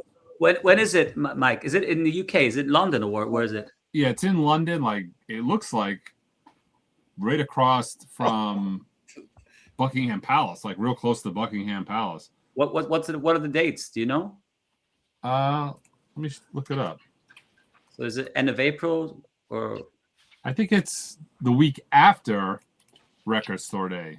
So April 25th. It's a one-day fair. It's the largest record fair in the UK. Wow. Well, I'm done with my tour the week before, so maybe I can hop over. Cool. Wow. Hey, I just happened to get an email from one of my one of the lists I'm on for PR companies, and they asked me if I'm going to Vinyl Con today, they can give me some Discogs special things. I don't know what that means. So I am going. It's the 20th, that weekend of 2 weeks. 21st, 22nd. How big is it? Is it worth going? I'll tell you this, Mike. It only happened once before here, and I thought it was big enough. But it how's it compare to Orange County? It blows Orange County away. No comparison. Here's Totally I don't know different this for a genders. fact, Mike, but when it happened last time, at least 30% of the vendors were people I didn't see anywhere in LA. I would or a lot of guys from LA who never ever sell at shows came out to sell at that one. So my favorite show I've ever been to was the Capitol Record Fair in 2015 in the parking lot of the Capitol Tower. I used to go to those shows I sometimes. remember that one. I went to a couple of those. Probably not that year, but did they ever do that again, Jim? I think they did it twice. They did it twice. I was at the first one. They did it twice. But the real ones back in the day. Oh yeah. Back in the 70s, those were. You were the guy that reached over in the bin I was looking at, and I said, "Come on, stay in your own lane." I used to see Mike at Orange County in the early days when you just started the store. I used to see at Orange County. Yeah, I showed up there a few times. If you go for a long time, I was on the Orange County's website. They had an old photo from 15, 12, 13 years ago. And me and Angel are in the background of the photo. That's funny. So I'm flying in Thursday. I'm leaving Monday, but you come in Friday. You can come in Friday. Think about it. Maybe my girlfriend. What day is that? The 20. You know, your girlfriend. 21 and 22. 21, 22 of March. It's a 2-day show. Yeah. Saturday, Sunday. I'm already. I drug her to the Netherlands. I'm dragging her to Victoria. You know, this is downtown LA. You have to drag her to everything. Hold on. You're not taking her to Boise. Yeah. You're taking her to. You don't have to drag her to every show. Take her to a nice dinner somewhere. Tell her it's It's Rob's 42nd bachelor party. Mike, you have to drag her to Tokyo. I mean, Tokyo has some of the most incredible record stores. I'm going to do a lot more traveling because I finally got it to where the store is set up. Good. You know, and like if you watch that video of the history of the In-Groove, there was a lot of me not going anywhere. Yeah. So this year I'll probably do Den Bosch in November. I've got Victoria coming up. I'm doing Metallica at the Sphere. I got tickets for that yesterday. Nice. What else do I got going on? Oh, I'm going to Florida. I got to visit family. So I'm trying to get out as much as possible. I'm going to Axpona for the first time in a long time. Oh. I thought about doing that too, but it's so hard being clustered around record stores. What about Chad Fest? Chad Fest. Maybe.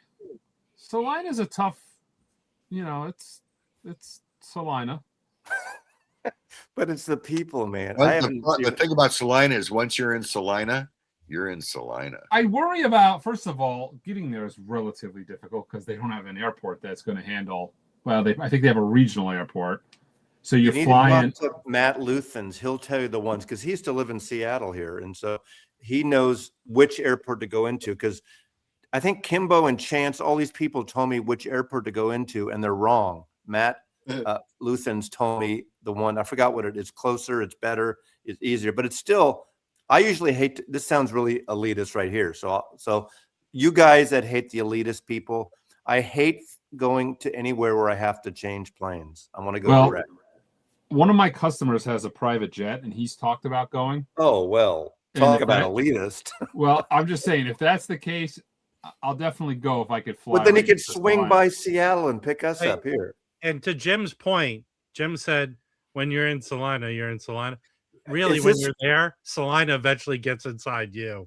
Well, where the hell do you stay? Is there a hotel infrastructure for this amount of people? There's an encampment under the overpass. Let me ask you this. Does your friend with the private plane, does his name rhyme with Epstein? No, he doesn't. What was that giant concert that fell apart, California Jam 2 or something, where they had a riot? I foresee this happening in Salina, man. Are you going to this, Maz? I'm thinking about it. I haven't booked anything. You know, supposedly Chad said, which he never did, figures. No, I shouldn't say figures. He said he was going to put out some packages together with hotels and stuff. But I looked online briefly because Kimbo and I and a couple people up here were going to share an Airbnb, and there were some nice Airbnbs. But I haven't booked anything. So, well, I heard he wanted to have a lot of YouTubers out there, but I don't know if he invited any.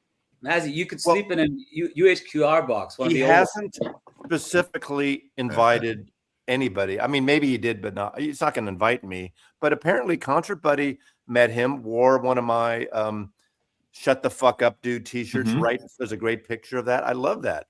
So I think it's fine. Look I don't know if it was Chad or the Sony guy, but they fucking sent me the 45 UHQR of Jimi Hendrix Axis, a promo of it.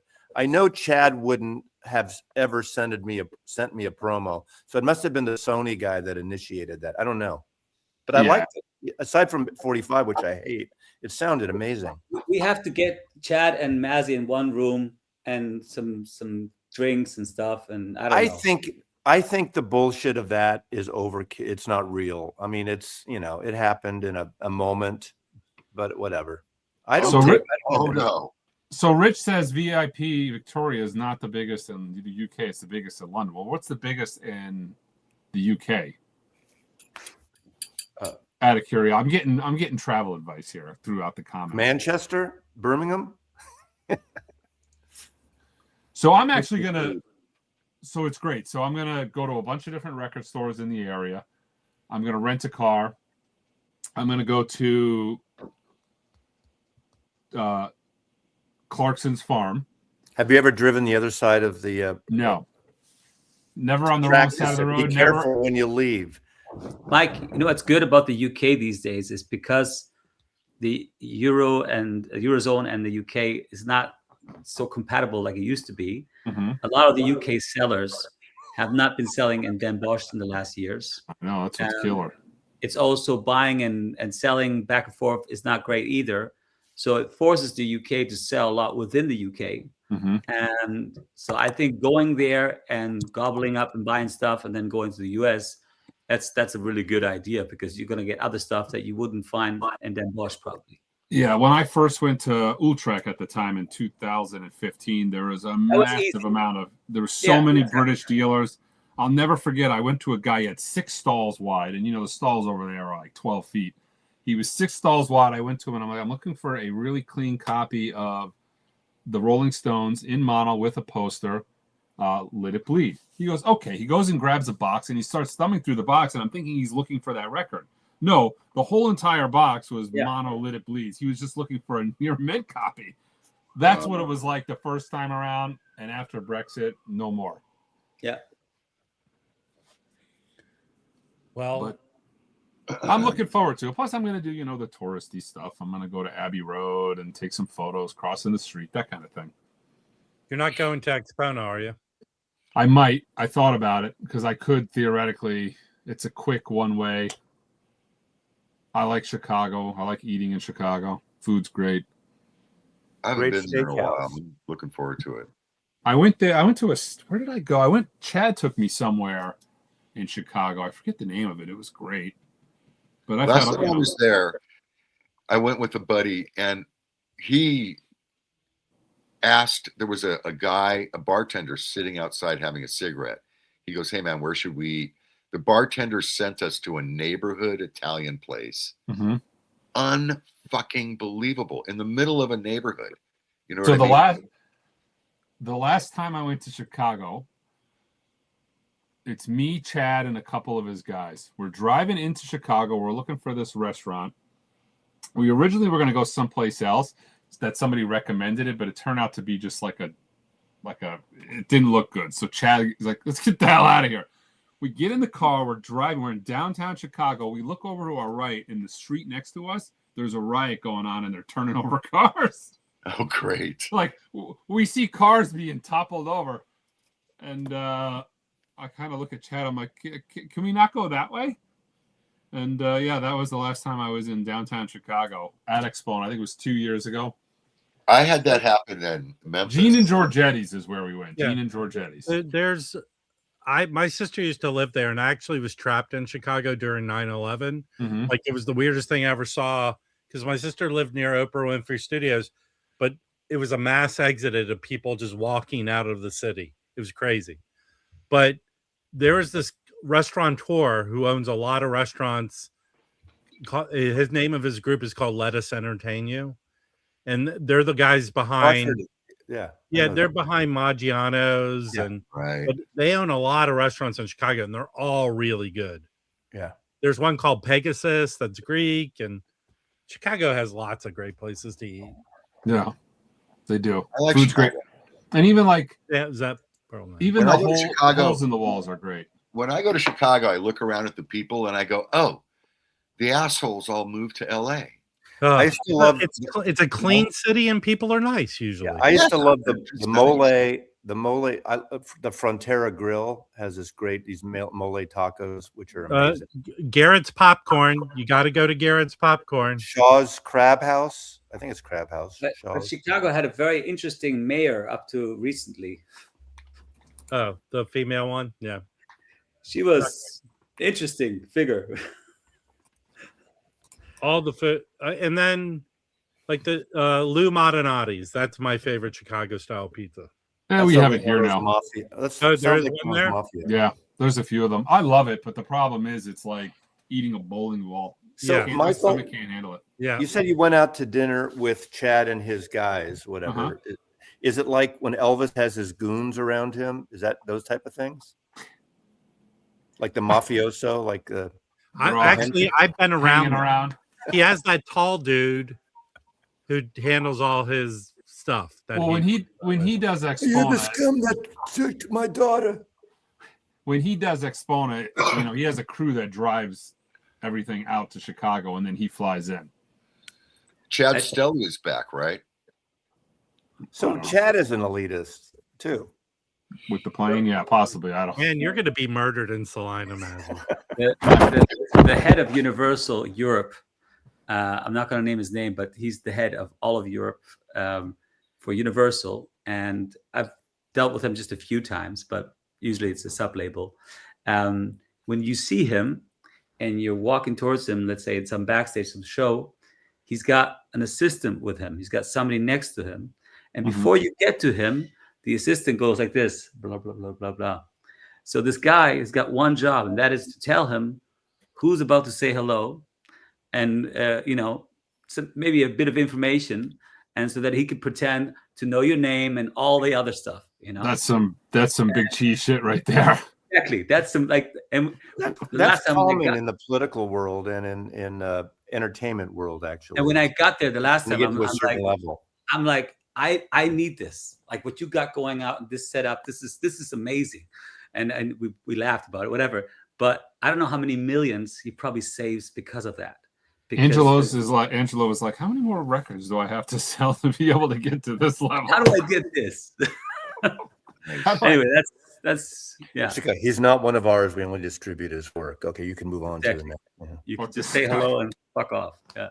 That's all those music guys are like. He just says cult. Cult. He's part of a cult. Yes. PP song. Yeah. I gotta go. All right. I think we're good. Farewell. We went a half hour longer. I appreciate Angelo coming by. I can't hear Rob. Thanks a lot, and Rob for all the promotion here. I'm gonna send you maybe one of these. $225 that Taylor Swift is. Oh, there we go. What happened? I don't know. Later, everybody. All right. Take care. Have a good rest of your day, everyone. Bye. It's all jacked up anyway.